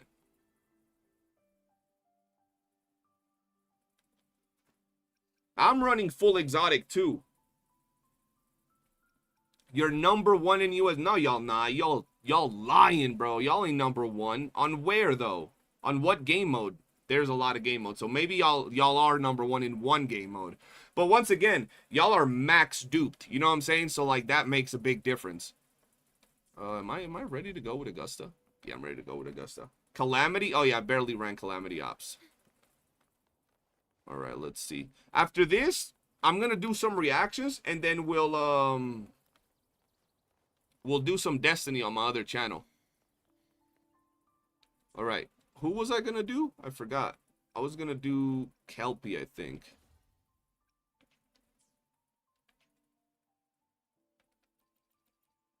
Kelpie, yes.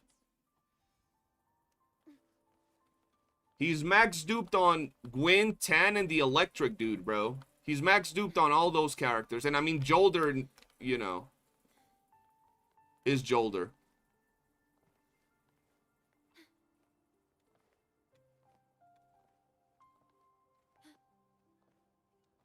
That's precisely why I want Blue Protocol, bro. I mean, I wish I had some sort of PvP, but I know you can't whale as much. I doubt he's whale harder than you. But then again, Holy stays capping. He says he only put under $1,000. He said he probably put like $1,000. No, he's not maxed on Jolder. He's maxed on the electric dude, Tantu, and the Gwyn.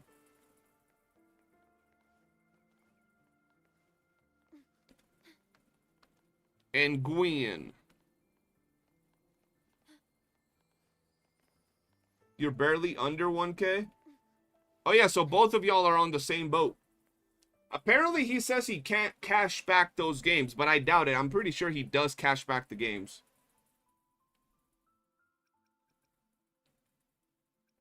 Oh, I have to do this. And then I gotta do... Nope. Wrong one, wrong one. Boom. There we go. Kelpie. Feel my wrath. Let's do this another way. How did he hit me?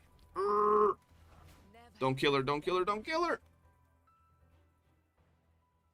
I'd love... Why don't you cash them back, Jet? Damn, 15K? That's insane, bro. That's a whole lot of... Why don't you try to cash back the game, bro? I'm pretty sure you can.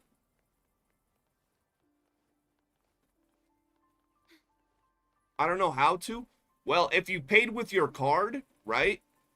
If you paid with your card, I think you can do... And if you pay through Google, I'm guessing, you can do it through Google, bro.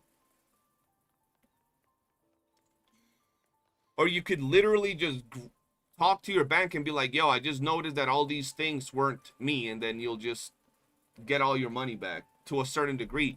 But you do have to have like the receipts for those dates. So, but if you go through the Google account, it'll say like, oh, spent this much on Devil May Cry, spent this much. It'll say what you spent it on. And then boom, you can just cash back all of that for sure. Even if it was like 6 months ago.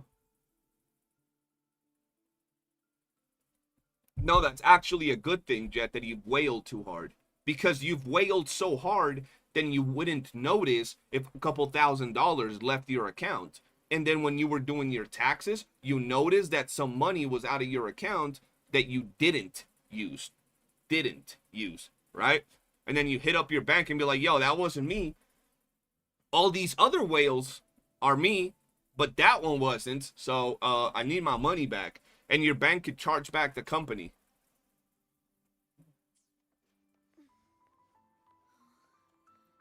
But it's gonna be a thing. But you could definitely do it. Stay behind me. All right. Let's do it again.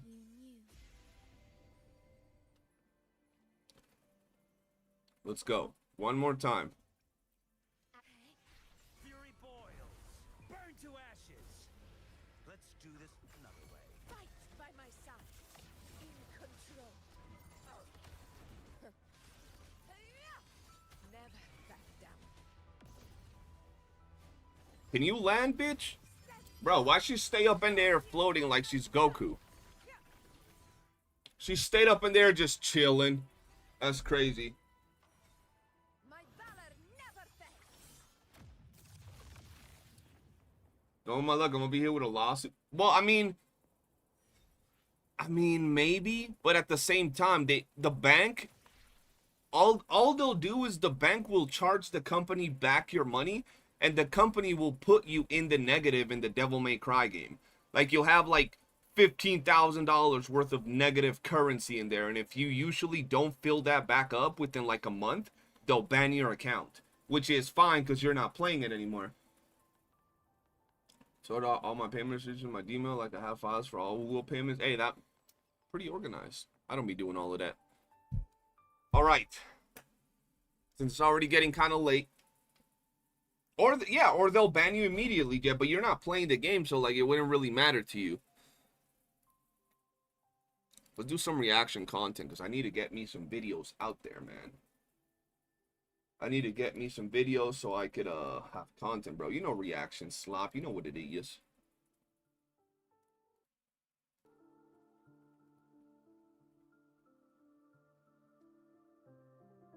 I'm telling you, Jay, you could probably do it, bro. That would be insane if you did get the cash back on Devil May Cry. After they did the Devil May Cry collab on PGR, I lost all hope for the game. Was it because the Devil May Cry collab was way better? Zeno, I have the video up right now, which is going to be part of what I talk about. I have 3 videos that I really want to... I might not do the TD video, because it's not a TD event video, bro. I'm telling you, it's not about the TD event. That's just like a portion of the rant that's coming in. Yeah, bro, the Devil May Cry collab in there was really good. It actually was really good. But I'm telling you, Jed, you should definitely hop into Blue Protocol with us. Even if it dies after a month, which I'm sure it won't, but it might die out later, still hop in there with us. Just to yap it up and do some raids. All right. Enough of all of that. Let's hop onto some reactions, ladies and gentlemen. What do we got here? Straight into it, just like this.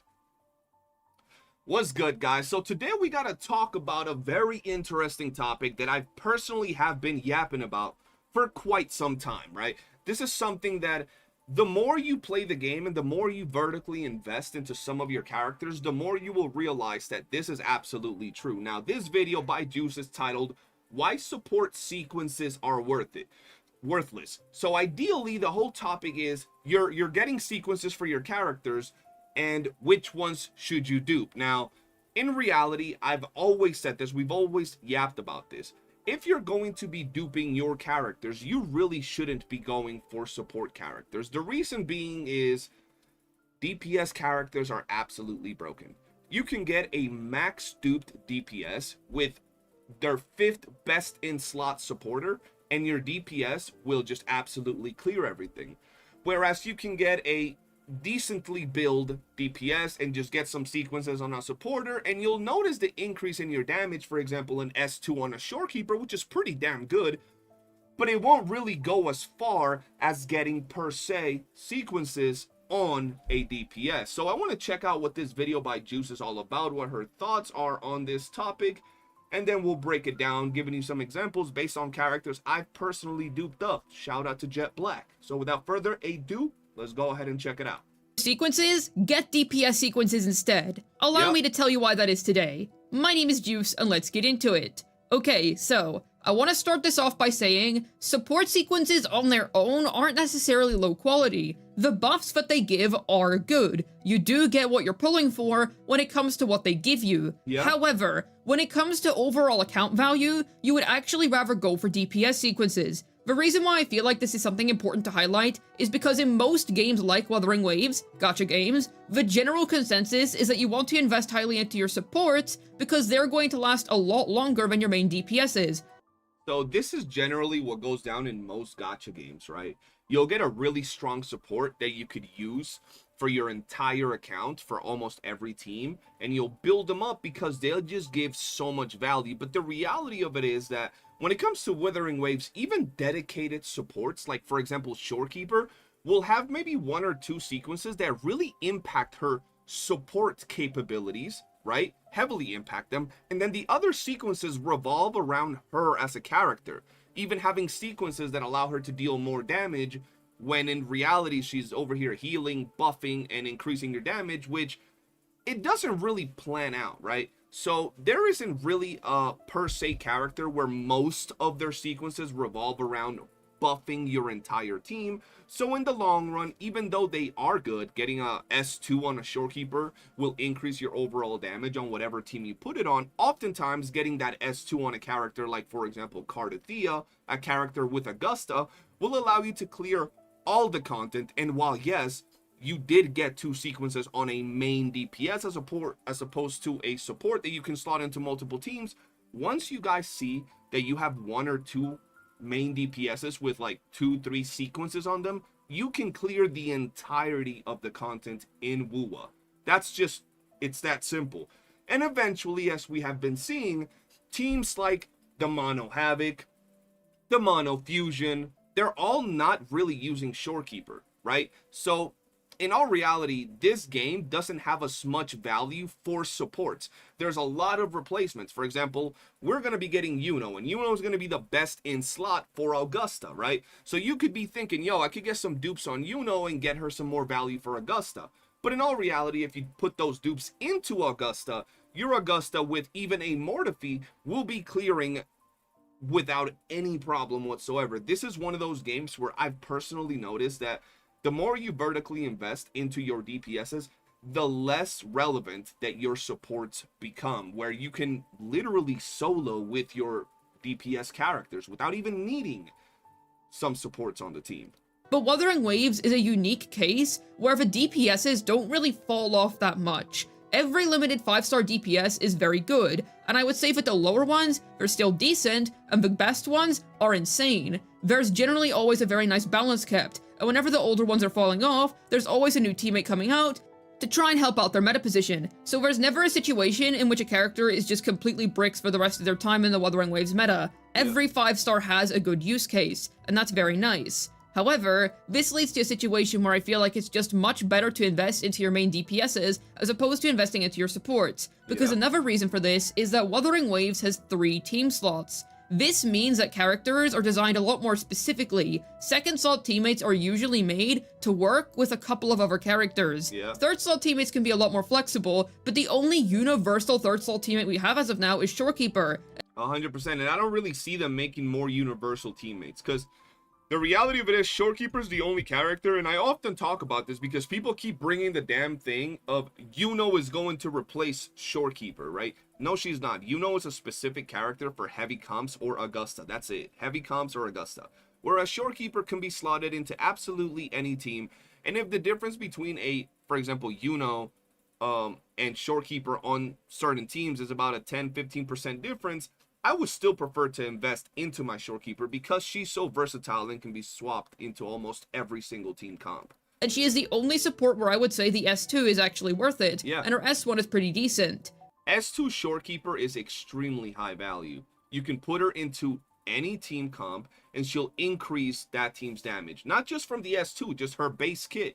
Getting an increase on your overall damage from crit rate, crit damage is very nice. And let's be honest, apart from very few teams out there, that S2 will increase the attack very, very nicely. I noticed a change on most of my teams that were running Shorekeeper when I got that S2, like instantly. It was a beautiful S2 to get, But once again, it's one of those scenarios that a character like Cardathea, a character like Augusta, maybe even for Lova, I haven't really checked her S2, but getting that same S2 on a character like that will already be dealing the damage that you're getting from your Shorekeeper's S2, and you can pretty much clear all the content with that. So yes, she is the only general buffer, and I don't see Kuro doing another character like this, simply because people can't stop talking about how good and how broken Shorekeeper is. And even though they're not saying it as much right now, for the past, 6-7 months, that's all people talked about when they referred to Shorekeeper. As for everybody else that's a support, or a first salt teammate or a second salt teammate, I actually generally wouldn't recommend their sequences.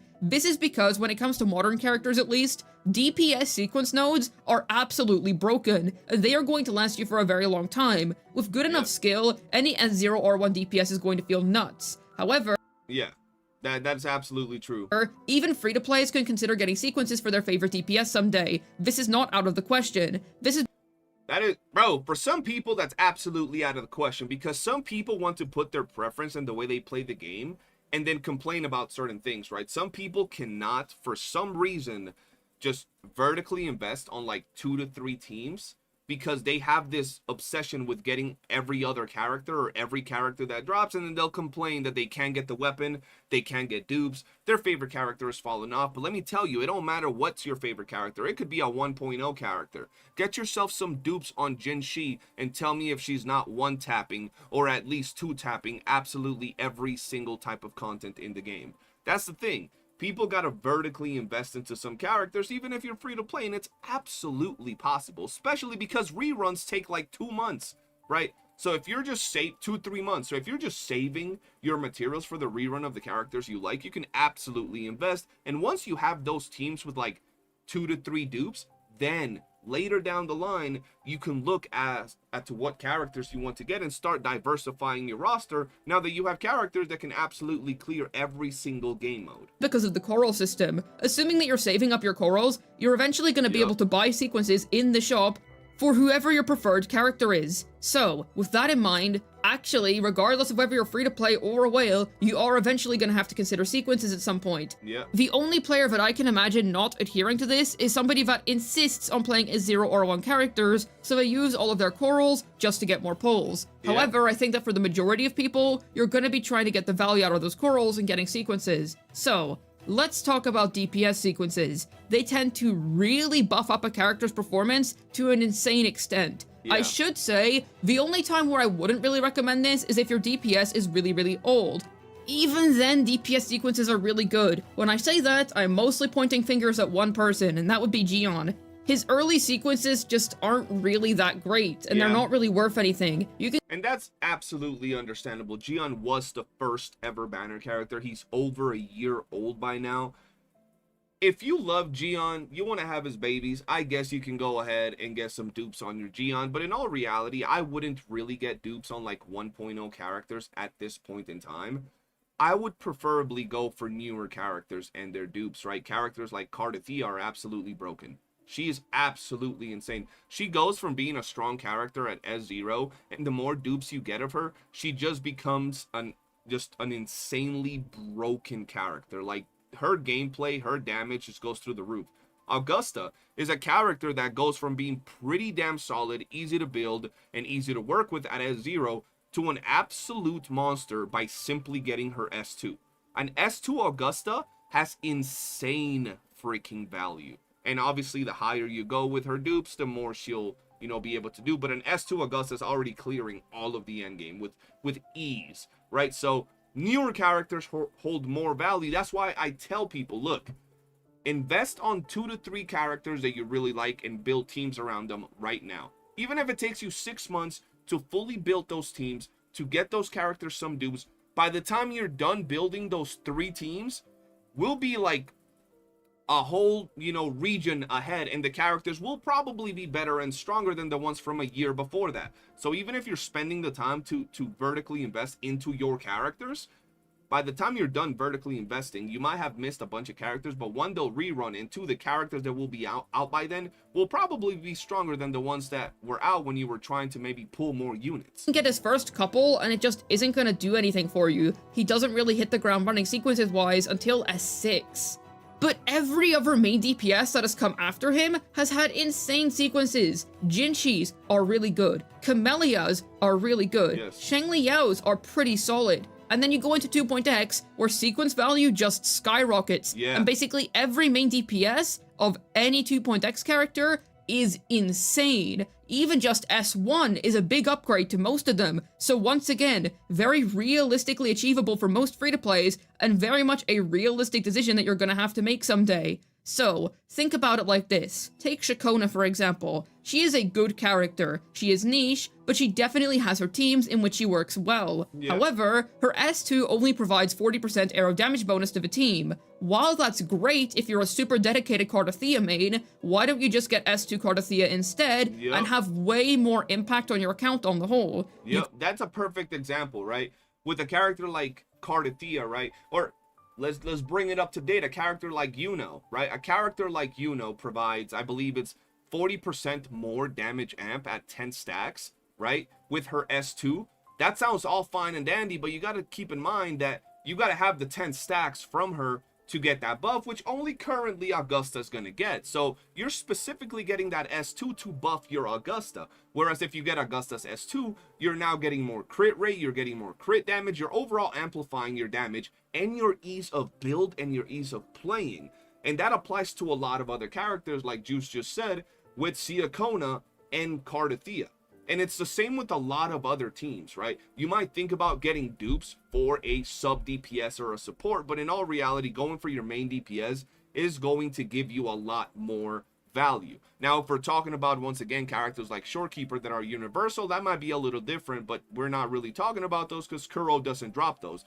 They drop very specific support characters. Lupa, Siakona, YOOOO, so forth and so on. And if you're getting their dupes to support your main DPS, you might as well just get the main DPS's dupe. You know what I mean? Could argue, because I want to use the support in more areas, and if I get sequences on them, then that means that I'm going to be able to upgrade my count on the whole. Not really. Yeah, the not only really. character where this applies is Shorekeeper. Exactly what I was saying, bro.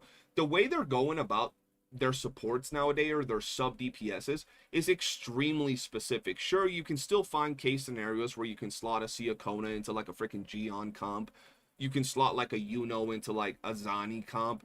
But in all reality, you're missing out on half of these units' kits, right? Like if you slot in Siakona into a Gion comp, you're not really taking advantage of the arrow erosion. If you slot in YOOOO into a Zani team, you're missing out on the damage amplification. So considering the fact that these sub DPSs or support are tailor-made for other characters, it's better to just get dupes on the main character at this point. Because her S2 provides a universal 40% attack buff to anybody that stays within her stellar realm. However, if you're really dedicated to a couple of DPSs, you can still make the argument that you would rather get their DPS sequences as opposed to getting Shorekeeper S2. However, that is the one instance in which I can recommend it. The other instance where I can actually see you getting sequences on a second slot teammate would be Brandt. This is because I do feel like he works in enough teams to justify getting his S1 at least. And it's just because Brandt's the GOAT, greatest of all time, best Withering Wave character out there. He's just built different. He's him, bro. And I'm not glazing. He's just actually absolutely insane. He's still dropping nukes on everybody's head tops, bro. Getting more damage on him is completely fair, considering that damage is a large part of his value, and making him do more of that, quite a lot more of that, is honestly not a bad investment at all. So if you use him frequently, and I feel like accounts that have invested into him and his signature weapon do use him frequently, then yes, he's also another one where the investment is actually worth your time. Yeah. But otherwise, See, the thing is with Brandt, for example, is that he was tailor-made to be a sub DPS support, a character that heals, shields, and buff. But when you get a couple of dupes, a few dupes on Brandt, he goes from being a sub DPS to a main DPS. And it's not one of those case scenarios where it's like, yo, if I get some dupes on a support or a sub DPS, can I run him as a main DPS? Yeah, he'll still perform, but the main DPS will be better. Currently, the main DPS of the Fusion team is Shangli, right? Brandt outperforms her as a main DPS when you get dupes on him. Even if you compare max duped Shangli to a max duped Brandt blows her out of the water. He goes from being an absolute insane support buffer to an absolute insane support main DPS. So Hey, yo, great thing that Juice pointed that out. Not because I'm a Brent Glazer, but that's because it's facts. Most characters, they have insanely busted DPS sequences, and you would rather invest into the hyper carry. It's just better bang for your asteroids on the whole, and it's gonna last you for longer. I can understand why you might not want to do this, because you would rather have variety in characters. Well, might I remind you that corals are a thing, and that aside, unless you're somebody that changes who their waifu is every patch, everybody has a main. Everybody has a DPS that they like to go back to, and it's always wisest to get sequences in those areas. Yep. Another thing is that if you get sequences on really niche supports, you're only really buffing up that specific team, and it's basically never better than just getting sequences on that DPS. Let's Yep. take a Forlova team, for example. You would rather get sequences on Forlova all the way up to S6, rather than getting a singular sequence on Cantarella or Roshia. It is so much more worth your time. That Yeah. is not to say that those other two have bad sequences, but it would just be wrong to say that they have value equivalent to that of Forlova's sequences. Meaning that 100%. all around, once again, the answer here is just to invest into the main DPS. In a Zani team, if you're going to go crazy with investment, it is always better to invest into your Zani first and your Phoebe second. I was once asked whether an S6 Zani with her weapon with an S0 R1 Phoebe would be better than going for an S2 Zani with an S2 Phoebe, both at R1. The 100%. answer was actually getting the Zani S6 was better. Now, Yeah. obviously, I'm not really trying to appeal to S6 here because that's kind of crazy, and if you're going for that, well, then you obviously have a wife or husband that you're really, really inclined to. No, and honestly, you don't even gotta talk about S6 at this point. Most main DPSs nowadays, their S2s are absolutely crack, and the value they bring makes the character jump from like a good unit or a great unit to something that just helps you clear the entirety of the game, no problem. And that's just talking about the S2 of a unit. Zani's S2 is amazing, right? Augusta's S2 is freaking chef's kiss, right? So even though I have a lot of characters S6R5, a lot of them, I've gotten to test out the value of these units, and what you can accomplish with main DPSs with dupes on them is so much more than if you like balance it out. Like if you get like 2 dupes on your main DPS and then 2 dupes on your sub DPS, at that point you would have been able to get 4 dupes on your main DPS, and it's just absolutely insane when you compare that to like an S0 or S2 comp. However, that aside, this point still stands even if it's just S1 to 2. You would still rather get it on your Zani, despite Phoebe being a much more flexible character. Yep. You can take this logic across to basically every main DPS, and it's going to hold true. Now, once again, there are specific situations in which, yes, you would actually prefer the sequence on the 3rd slot or 2nd slot teammate. For example, if you're a Colcharo player in 2025, don't worry. If you're a Colcharo player in 2025, as a retired Colcharo main, you need to get Augusta. Let your boy rest. You don't need to be out here Colcharoing. Unless you're a brand new player, you're just starting out and you got calculator, then by all means play with your calculator. Me too, then S2 Shorekeeper is worth it, because it's not really worth pulling for Yinlin for him. Quick swap teams and Damn, bro, Yin Lin just catching strays. Might as well just get that dupe on SK rather than pull Yin Lin. Bro, Yin Lin fell off hard. She's still waifu. She's still a red-headed sexy elf, but dang, did she fall off, bro. She's not even worth getting for Colcharo nowadays. That's insane. end up being Virgil Roth's best in slot, so there's not really any purpose in trying to play him as a hyper carry because his damage just isn't really all that good, and getting sequences on Yinlin just isn't really a good idea, because her sequences suck until S4 and S6. You have to go all the way for that, and if you're doing that, then you're probably a big Yinlin simp that's not really playing Colcharo for Colcharo, and at that stage, I wouldn't be surprised if you were just playing DPS Yinlin. Yep. But you get the point. After a certain stage, you're not really gonna have much. And even DPS S6 Yinlin is very mid when you compare it to other S6 characters, even other sub DPS S6 characters. Like, you compare Yinlin to like Phoebe, she's getting washed. You compare Yinlin to Brant, she's getting washed, bro. It's not even close when it comes to the comparisons, right? And these are theoretically sub DPS characters, right? And I know a lot of people are gonna say, well, Peebs is actually a main DPS. Yeah, but y'all know what I mean. Else you can do to invest into him. At that point, S2 Shorekeeper is an excellent investment for you if you're really dedicated to that respective character. However, it once again ends up being about being dedicated to a set of characters or one particular unit. This is always what sequences are about. And I can understand the apprehension. I can understand being a little bit worried and thinking, am I gonna regret getting the sequence later? What if I just don't really find this DPS fun anymore? And that is realistic. But that also makes no sense, right? Because we're not talking a game that gives us universal supports constantly. We're talking about a game that gives us very specific sub DPSs, right?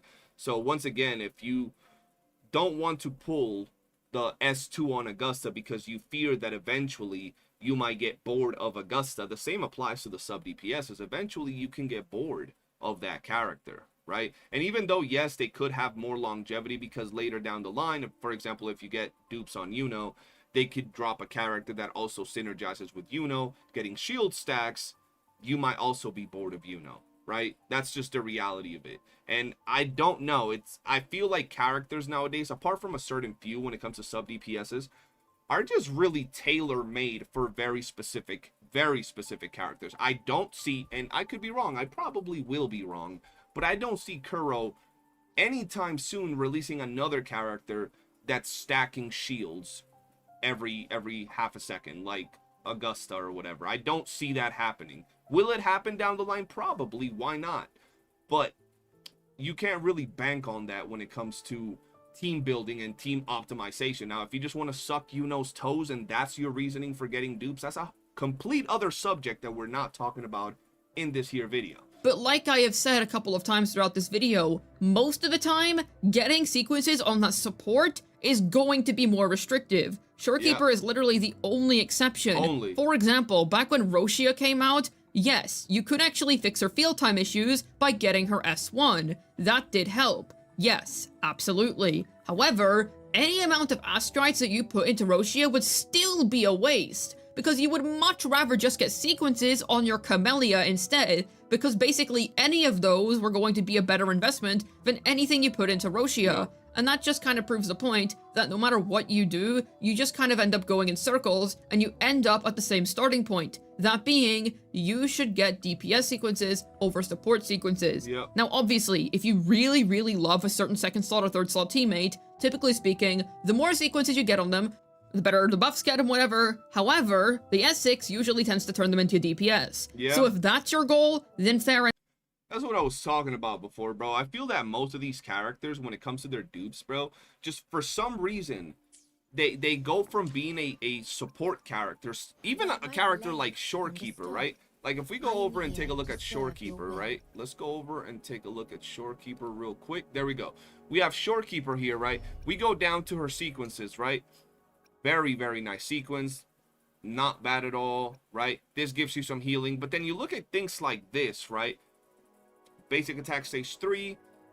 You got here, you got more damage. So a lot of times if you're looking at characters like this, some of these sequences just kind of make no sense for a support type of unit. Now, if the game was releasing a lot more characters that were universal buffers, it would make more sense. Like if they were releasing, for example, YOOOO, and YOOOO gave heavy attack to everybody while also giving the damage amp to everybody, it would make sense. But if you look at YOOOO's dupes, she literally gets turned into a freaking DPS. I've seen firsthand duped YOOOO's damage potential, and she's literally a DPS, right? Which really makes no sense. Now, if you want YOOOO and you want to turn into a DPS, by all means get these things, but most people realistically aren't getting most of their dupes. They're getting only a few. When YOOOO is in her lunar cycle, her attack is increased by 40%. So if you're getting her to be a sub DPS or a support, it really makes no sense. And that damage increase of 40% that she offers right here to herself, if you're trying to build her for an Augusta team, would probably pay off better in Augusta, because as you can see right here, you get a nice little damage increase from your crit damage. Over here, you get some nice little damage from crit rate. Overall, it just makes no sense with the way that they're doing their characters to actually go on ahead and get sequences for your sub DPSs. Enough. But that's not really what I'm trying to appeal to here. I'm not really talking about people that are super dedicated to one character, where they love the design, they love the lore, they love the gameplay, all of that, and they insist on making them a main DPS. I would know I'm gonna get S6 Choyuan, and I personally don't expect Kuro to design him as a main DPS. I'll be very happy if they do, but I just don't expect it.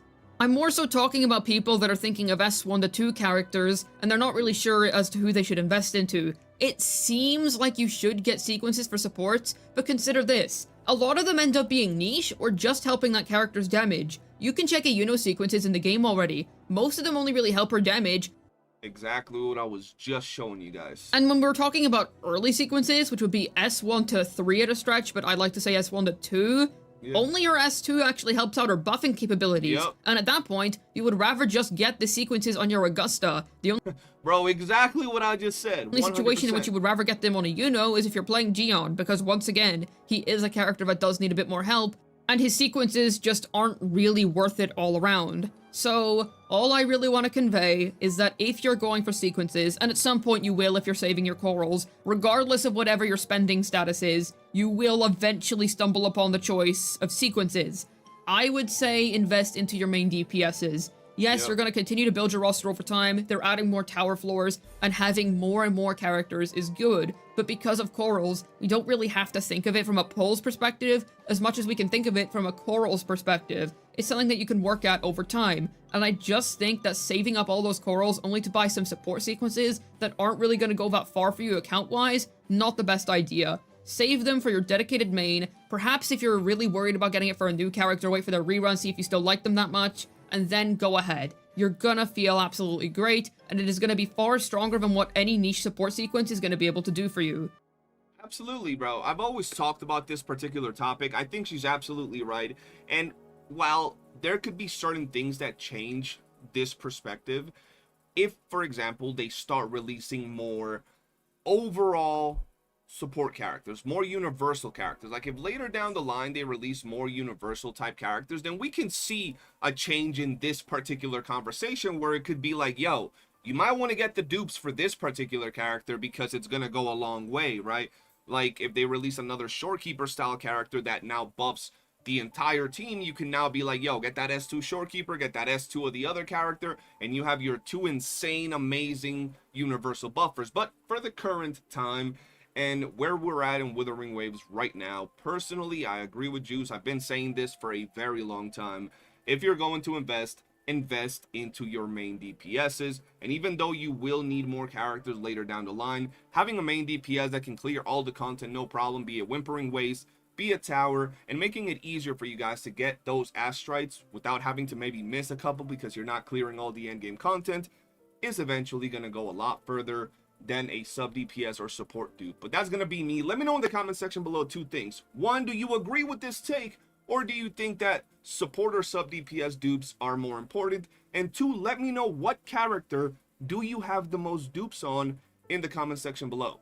For now, that's going to be it. Thank you guys for watching, and peace. There we go. From the vocal, I really cannot decide if the voice is he or she, feels neutral and cannot even process. It's a she. It's Juice. Alright, let's see. What else do we got? We got one more video from GACHA. I want to see what this is all about. Alright. The impossible power balance of Withering Waves. I have no idea what this video is about.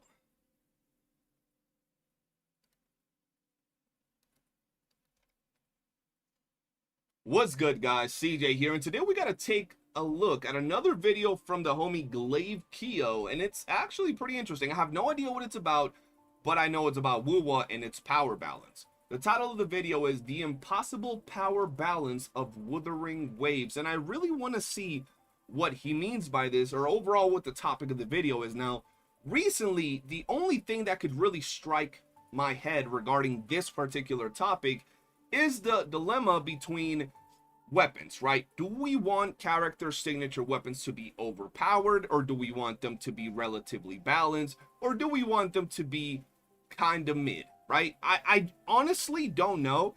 It's a very interesting topic of conversation. I know a lot of people have been talking about it. I know that when Frolova came out, the difference between Frolova and her weapon was pretty damn huge, and people were kind of mad. They were upset that Frolova didn't have a second really good option for her playstyle, and they were upset at that. Then when Augusta came out, her weapon was pretty damn close to other options that were already in the game, but people were also upset at that. So it's one of those scenarios where it could go either way, but it's hard to please the communities nowadays. So let's go ahead and see what the homie Glaive has to say. A good deal and a bad one is always shifting, but every now and then a single item is released that forces an entire community to stop and ask, what are we actually paying for? And recently in Wuthering Waves, that item was the signature weapon for the new character Augusta. This wasn't your typical case of a weapon being slightly underpowered. Its release sparked a huge debate that touched on everything: the game's excellent balance, the developers' design choices, and the very complicated relationship between a game and its paying players. It became a story about value, about comfort, and a community trying to define what it wants from a game it loves. And the catalyst for this entire story was one creator's very blunt assessment of a single Oh boy, he's gonna go in on Smack? premium item. When the content creator Gacha Smack released his evaluation of Augusta's new signature weapon, he didn't just dislike it, he called it, quote, the worst investment he has ever made in Wuthering Waves. Oh His boy. frustration, however, stemmed from a deeper issue than the weapon just being weak. In his view, it was a fundamental Augusta's weapon is not weak? What? mentally bad product. When the community started Okay. crunching the numbers, the data backed up his initial feelings. The weapon offered a tiny less than 10% damage increase over other much more Okay, hold on. So here's the thing. bad Hold product. on. When the community started crunching the numbers, the data backed up his initial feelings. The weapon offered I would understand, personally, this is my take. I would understand if the community was crunching the numbers of Augusta's weapon, a premium weapon, to a standard banner weapon or a 4-star, and this was the results that they got, right? If they were comparing Augusta's weapon to a standard banner weapon and there was only like a 5% difference, then I would understand.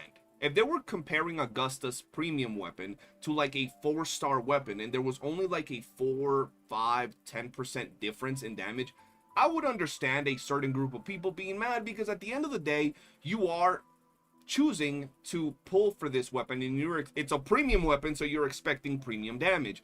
But when you're comparing a premium weapon of the same typing, of the same type of buffs, to another premium weapon of the same typing and of the same type of buffs, I kind of understand that there are going to be certain scenarios where this type of situation will happen, right?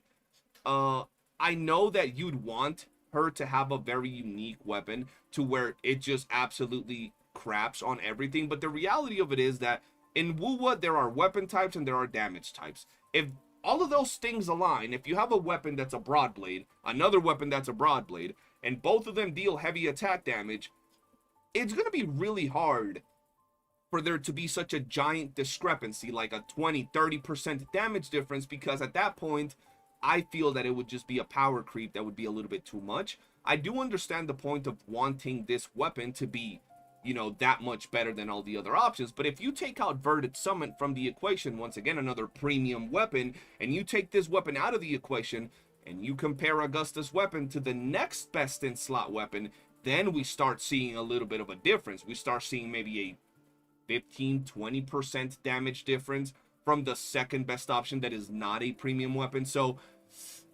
you know what I mean? I feel that Augusta's weapon is exactly where it needs to be, and this was just a case scenario where they just, you know, complemented each other pretty damn well. They worked together pretty damn well. And unlike weapons nowadays, back in the day, weapons like Yin Lin and weapons like Gion were a lot more universal than they are nowadays. So, you know, I feel that that was a little bit of a wrong take from the community's behalf. offered a tiny less than 10% damage increase over other much more accessible options, specifically the weapon introduced over a year ago, and that is GN's signature weapon. For a premium item that can cost $100 or more, that is not a small difference. It is a rounding error. You are paying the price of a brand new game for a performance boost you would probably never even notice. beyond the stats, the weapon was just clunky. It felt bad to use. It was designed to be paired with her new gear set, the Crown of Valor, but the two parts didn't work well together. The weapon's main buff lasted for 7 seconds, while the Echo's buff only lasted for 4. It is like trying to drive a car where the gas pedal and the engine are completely.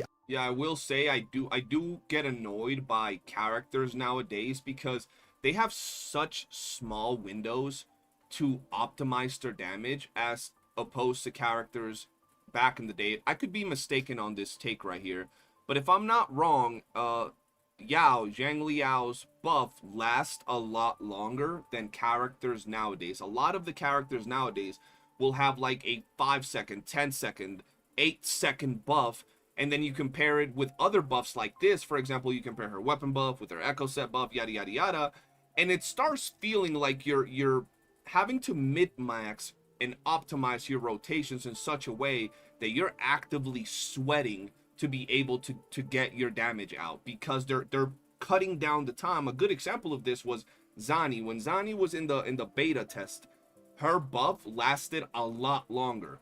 For some reason, the devs decided to cut down the time of the buff, and that same pattern has been applying to a lot of these other characters down the line. And I'm not saying that, you know, we should care about what the beta is going through, but as we've seen lately, the beta hasn't really been putting out the content we'd want them to, with things like Augusta and her performance in Whimpering Waste.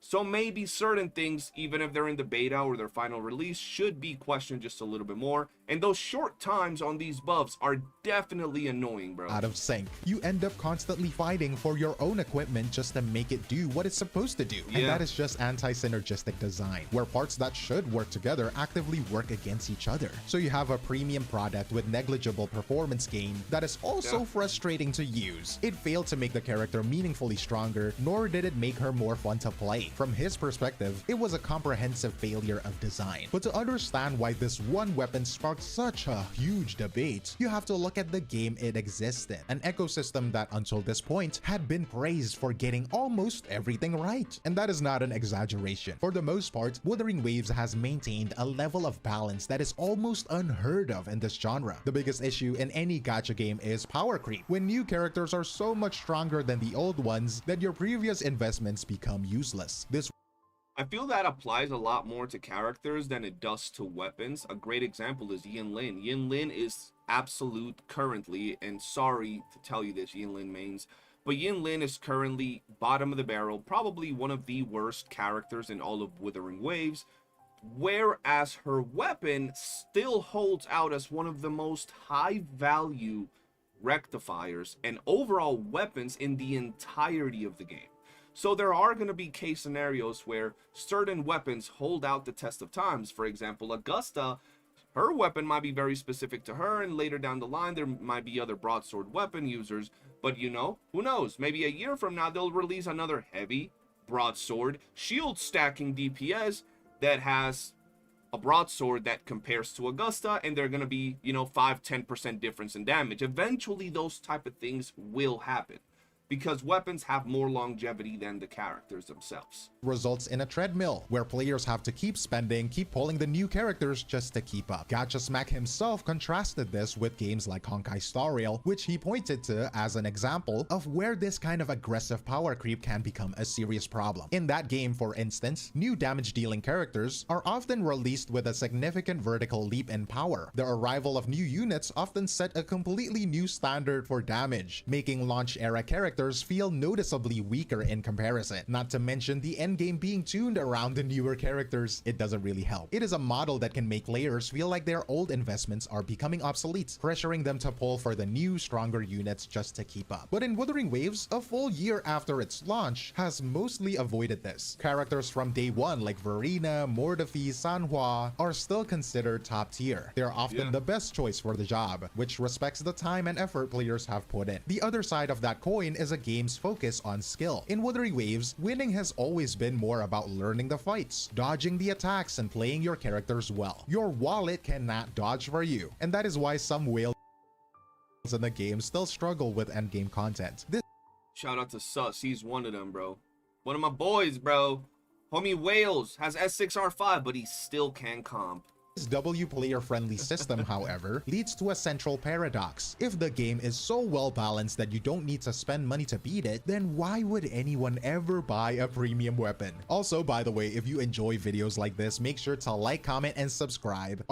Y'all heard him. Y'all heard him, chat. If y'all enjoy my reactions and my take on some of these videos y'all sent me, hit that like button, subscribe, turn on bell notifications, and drop a comment on the goddamn video. I want to hear what you guys have to say. Oftentimes, you guys have takes that are just as good as mine, if not better. So let me know in the comment section below. Goal is to reach 50K before the month ends, so any support you show is very great. And go sub up to Glaive. He's trying to get a 50K, bro. Greatly appreciated. What is the purpose of a $100 luxury item in an ecosystem that doesn't require it? To answer that question, you have to look at the community, which has already drawn its own lines in the sand. First, consider a weapon called the Stringless. This weapon is almost universally loved by the player base. The reason is simple. It offered incredible value through both its strengths and its flexibility. You can put it on almost any character of that weapon type and it would perform beautifully. It was a single investment that made your entire account better. A perfect example of a player-friendly item. And then there was Frolova's signature weapon. The reaction was a complete opposite. Players were angry and they were worried. This weapon wasn't a minor upgrade over the free-to-play options. At its peak, it was a staggering 43% stronger than the free-to-play option.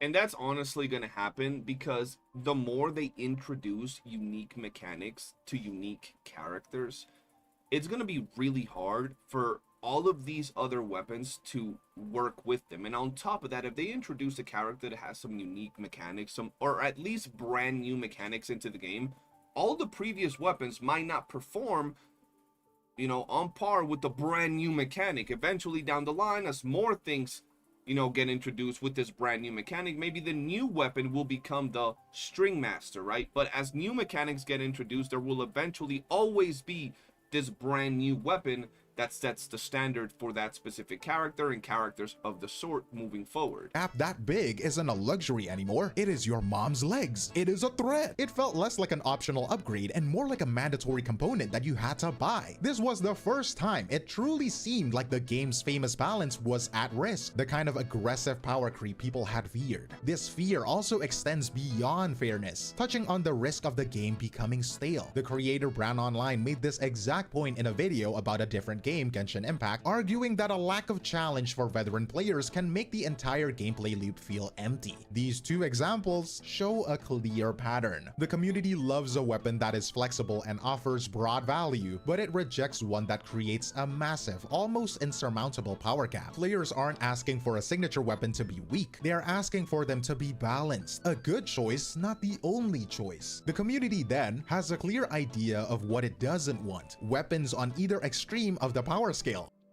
Okay, so once again, I feel that this is a little bit extreme. I do agree with Frolova's weapon being an absolute power, you know, boost to Frolova because of its mechanics synergizing so well with Frolova and there being no real other options that gave that.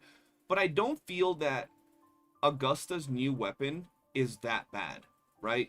I don't feel that Augusta's new weapon is negligible strength. I don't feel that it's downright to the point where it's just dog shit. The reality of it is that we're comparing, I guess, something similar, a brand new character with shield stacking to a character with a new mechanic here as well, and we could compare, you know, String Master to Gion's weapon as well, but this was just one of those case scenarios where Gion's weapon fit Augusta like a shoe, whereas String Master didn't really fit Frolova's mechanics as good as Gion. But still, if you don't have Gion's weapon, the reality of it is you would want to go for Augusta's weapon, because when we compare Augusta's weapon to the next best option, not counting Gion, there's a big gap. On top of that, we're at the point that if you're going to get Augusta, are you really going to wait for a Gion rerun to get his weapon, or would you rather just get Augusta's? This makes the true nature of the original complaint even more interesting because the core issue, as it turns out, was never really about the numbers. In a later conversation with another creator, St. Tontas, Gacha Smack clarified his position, and what he said reframes this entire debate. He said that when he pays for a signature weapon, what he's really looking for is comfort. The weapon should solve a problem for the player, not introduce a new one. He pointed to other weapons in the game that have simple, powerful effects that just work. You equip them, play the character normally, and you get the benefit without any extra homework. Augusta's weapon did the exact opposite. Instead of making her easier to play, it forced you into one single rigid rotation. If you deviated from that perfect sequence of moves even slightly, your performance would just fall off a cliff. It is not a comfort, it is a straitjacket. It locks you into one playstyle and punishes you for trying anything else. And this is where the economic I don't know that take too much. I don't know exactly what they mean by that take. I feel that with Augusta, you could have a multitude of rotations to effectively get the buffs from her weapon. Sure, there's going to be an optimized rotation, but you don't necessarily got to be, you know, hard locked to only doing that rotation to get the buffs from her weapon. argument comes in. He argued that some weapons in the game are flexible. You can Yes. use them on many different characters. Yes, and that is absolutely true. But we've also been deviating from this for a long time now, not just on weapons, but characters, right? A lot of the OG weapons would fit on multiple characters. Think of weapons like Gion's weapon, Yin Lin's weapon.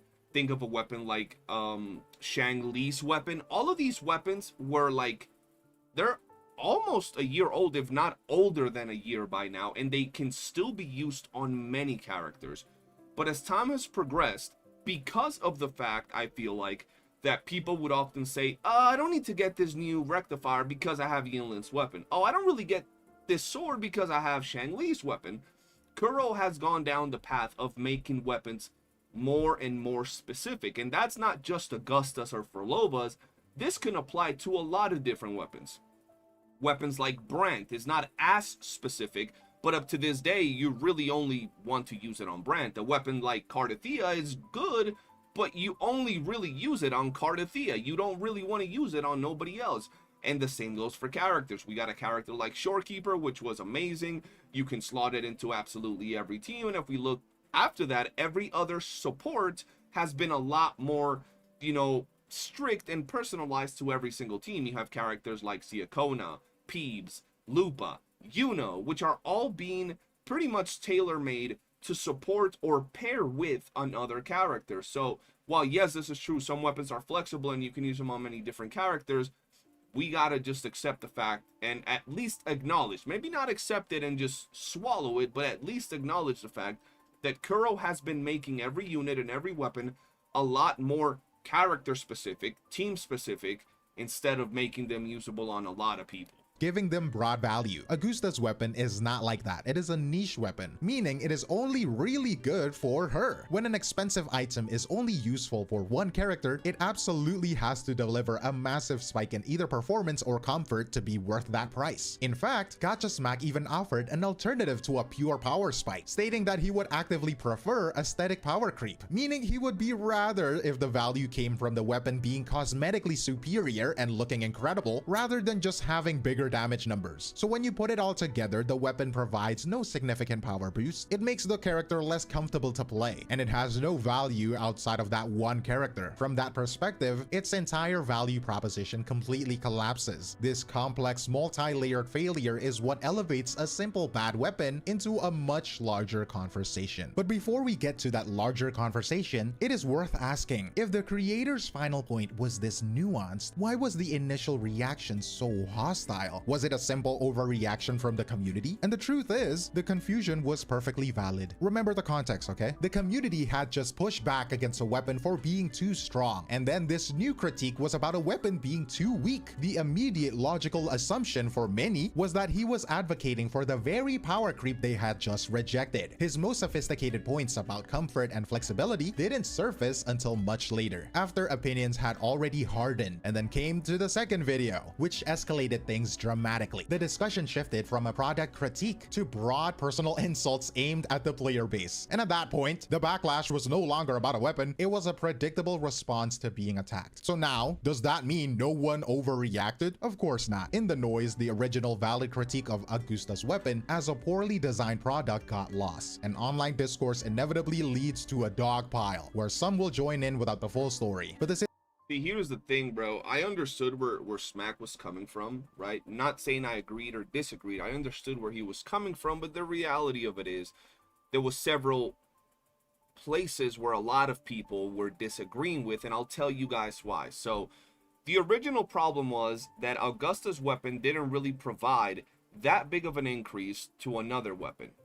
The first problem was the other weapon was also a limited banner weapon, right? One being a universal weapon, the other one being a very specific weapon.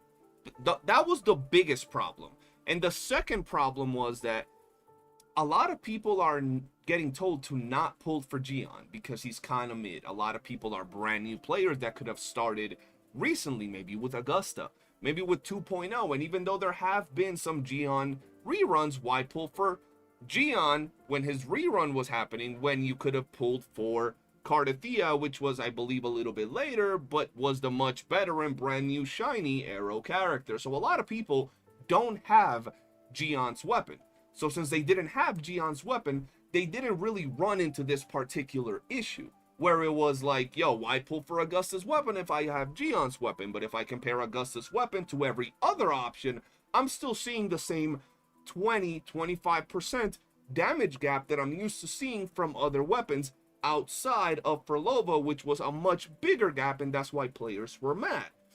So I feel that the context from both parties was kind of there, but the lack of conversation and the fact that a lot of people online be hopping on to rage without actually thinking why some people say some things was what created this like clash between creators and the community. The situation was less of an unprompted overreaction and more of a perfect storm of mixed messaging, escalating rhetoric, and a community already sensitive to the A perfect storm of mixed messages. That was beautifully put right there. topic at hand. This entire cycle of critique and confusion is what put the game and its developers at a critical crossroads. And in the end, that is what this was really about. The controversy around Augusta's weapon was never just about one piece of gear. It was a stress test. It put the entire design philosophy of Wuthering Waves and its relationship with its community under a microscope. What that microscope revealed is the impossible balance that developers in this space have to strike, and the fundamental, often contradictory desires of a modern gacha audience. On one hand, players who spend real money want to feel like their investment was worth it. They want their purchase to feel impactful and rewarding. At the same time, the entire community, spenders included, fears anything that threatens the delicate balance that makes the game fair and fun for everyone. The community, therefore, ends up in this strange position where it critiques one weapon for being too weak and another for being too strong. They are asking developers to hit a target that is almost invisibly small. This leads to a deep contradiction that developers have to face. The most vocal parts of the community on social media will condemn the massive power gaps, but sales data across the industry often shows that the banners for these overpowered characters are the ones that are making the most money. This leaves developers with a difficult question. Do you listen to the vocal minority who advocates for game health, or do you cater to the silent majority whose spending habits rewards power? And that is the final takeaway here. The line between a satisfying luxury item and a game-breaking necessity is a razor-thin line. How Kuro Games responds to this feedback to this entire episode will likely define Wuthering Waves' identity for years to come. Will it continue to be the game that prioritizes that incredible player-friendly balance it was praised for, or will it slowly start to slide towards the financial pressures that always demand for more power? The answer to that will shape the future of the game, and I'm curious of what you all.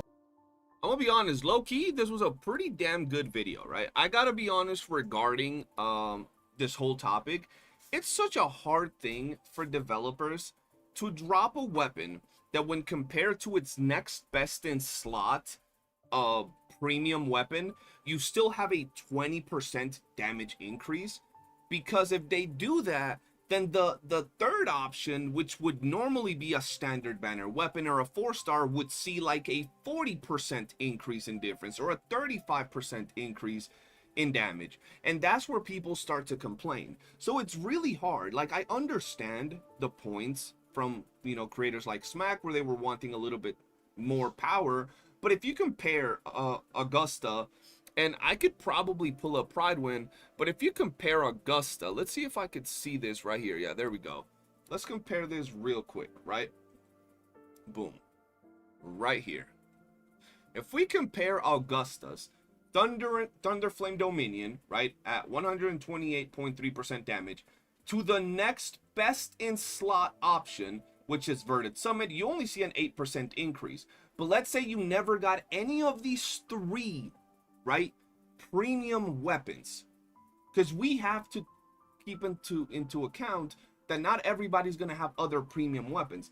If you take out all of these premium weapons from the you know, conversation, we already have a 28% increase in damage from the standard banner weapon. When you're comparing premium weapons, seeing an increase in, like, you know, 24% from Thunderflame to Wildmark, or, you know, 20% from Aegis to Thunderflame, like, this is normal. This seems normal to me, right? You see 20 here, and as you go up, these weapons start getting closer and closer to Augusta's very specific playstyle. So let's say they would have made it so the difference between Verdant Summit and Thunderflare Dominion was, instead of 8%, it was 18%. We're now talking about a gigantic leap between Thunderflare Dominion and Lustra's Razor. We're talking about a giant gap between this weapon and even this weapon. We would be talking about 35 to 40% difference if you didn't have Verdant Summit, and that's what's going to be really hard for developers to specifically manage. While maybe some people were a little bit, you know, downplayed by this particular difference only being 8%, I still think it was good, right? Maybe it could have been 10%, and that would have been a little bit better, but I personally don't see this as a problem. As someone that S6R5 their Augusta because I loved it, you'd figure I'd be a little bit more mad about the fact that a Verdant Summit to a Thunderflare Dominion is such a small difference, but I think this right here, this increase is logical. Now, if it was like a 40% increase, it would be a problem. If Verdant Summit was better than Thunderflare Dominion, it would be a problem. Or if there was no difference, if this was 120 and this was 120, then I would understand. But other than that, I don't think it was bad. I think this is actually pretty fair. And there are going to be scenarios where a weapon casually fits another character so damn well that it's just going to be such a small case scenario. But this is not what we're finding every single time. Just like the case with Frolova is not what we're finding every single time. But the odd cases of this type of numbers happening will happen. But that's going to be it for the video, guys. Thank y'all for watching. Appreciate y'all. If you've enjoyed it, let me know in the comment section below. If you agree, disagree, or have your own thoughts, drop a comment. For now, hit that like button, and I'll see you guys on the next one. Peace. There we go. Do I even still play Etheria? Yes, sir. I logged into Etheria this morning. Why? You trying to cash back Etheria, Jet? Because if you're trying to do it, I'm cool with it, bro. But yes, I still do be playing it. But considering that I have some other games that I actually want to cover in the channel, like Duet, Night Abyss, and things like that, hey, bro, if you can ask for the cashback on that, shit, we can do it. You just gotta let me know, my brother from another mother. We had another video I was gonna react to, but I'm fucking hot as hell in this room, bro. So I'm gonna go stand in front of the fridge for like 2 minutes, and then we're gonna be playing some Destiny on my other channel while I just chill. But yeah, man, that was pretty interesting. If you could check out my latest message, JJ. The problem is free-to-play players want to do the same amount or close enough damage to players who spend money on the game, which is stupid. As long as the free-to-play player can clear endgame content, they shouldn't give a fuck about damage difference between the paid players. Yo, Jay, anybody that's a free-to-play player that tells you they should do the same amount as a player that pays money, you already discount their opinion. That opinion already doesn't count. So like, I'm not effectively going to interact or pay attention to someone that tells you that they should be doing as much damage as a whale or a spender in a gacha driven game. You know what I mean? I'm not saying that they should do like 10 times less, but it's illogical. That's like you pulling up in like a 2002, I was about to say 2002 car that's all beat up, you know, at a stop sign, and you pull up next to a freaking Bugatti, and you think that you should be doing, you know, the same type of speed than the Bugatti just because. Like, it's just, it doesn't make sense. What's my other channel? I got you. If you go to my channel, it's linked right there, but I'll link it for y'all right now because that's where I'm going to be playing Destiny today.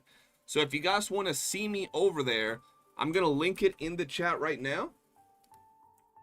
Do be sure to go over there, subscribe. I'm actually going to be covering, or not covering, that channel until I decide to start making content on it.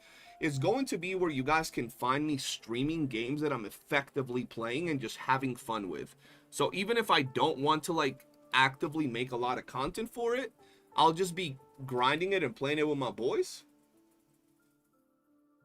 and I'll be covering it there. I thought you were comparing Destiny's PvP to what you wanted in Duet Night Abyss. No, I was not comparing Destiny's PvP to what I want in Duet Night Abyss. I was saying that I want co-op content like I have in Destiny in Duet Night Abyss. Meaning, you know, being able to run dungeons with my boys, being able to do raids with my boys, being able to do content with people, right? Maybe going into a lobby where I could see other players. That's what I was comparing to, or not comparing, that's what I was saying that I would like to see in Duet Night Abyss. Because if it turns out to be like a WUWA type of game, where it's just me playing by myself, for me, it would just be boring, right? It might be cool, but I would really like it to implement a lot of co-op features, dungeons, raids, all that type of stuff. PvP if it has PvP, but that's all I'm talking about. I just want some co-op to play with my boys. But that's going to be it, ladies and gentlemen. I appreciate y'all for watching. Now, if you're watching on Twitch, I'm not going to end the stream on Twitch. I'm going to end the stream on YouTube, but I'm going to instantly turn on the stream on my other channel. So do be sure to head on over there. Let me close this real quick. Let me start opening up Destiny Rising. So if you guys want to see a little bit of Destiny and ask me some questions about the game and all that good stuff, feel free to tune on in. For now, guys, have a wonderful night, and I'll see you all on the next one. Peace. All right, so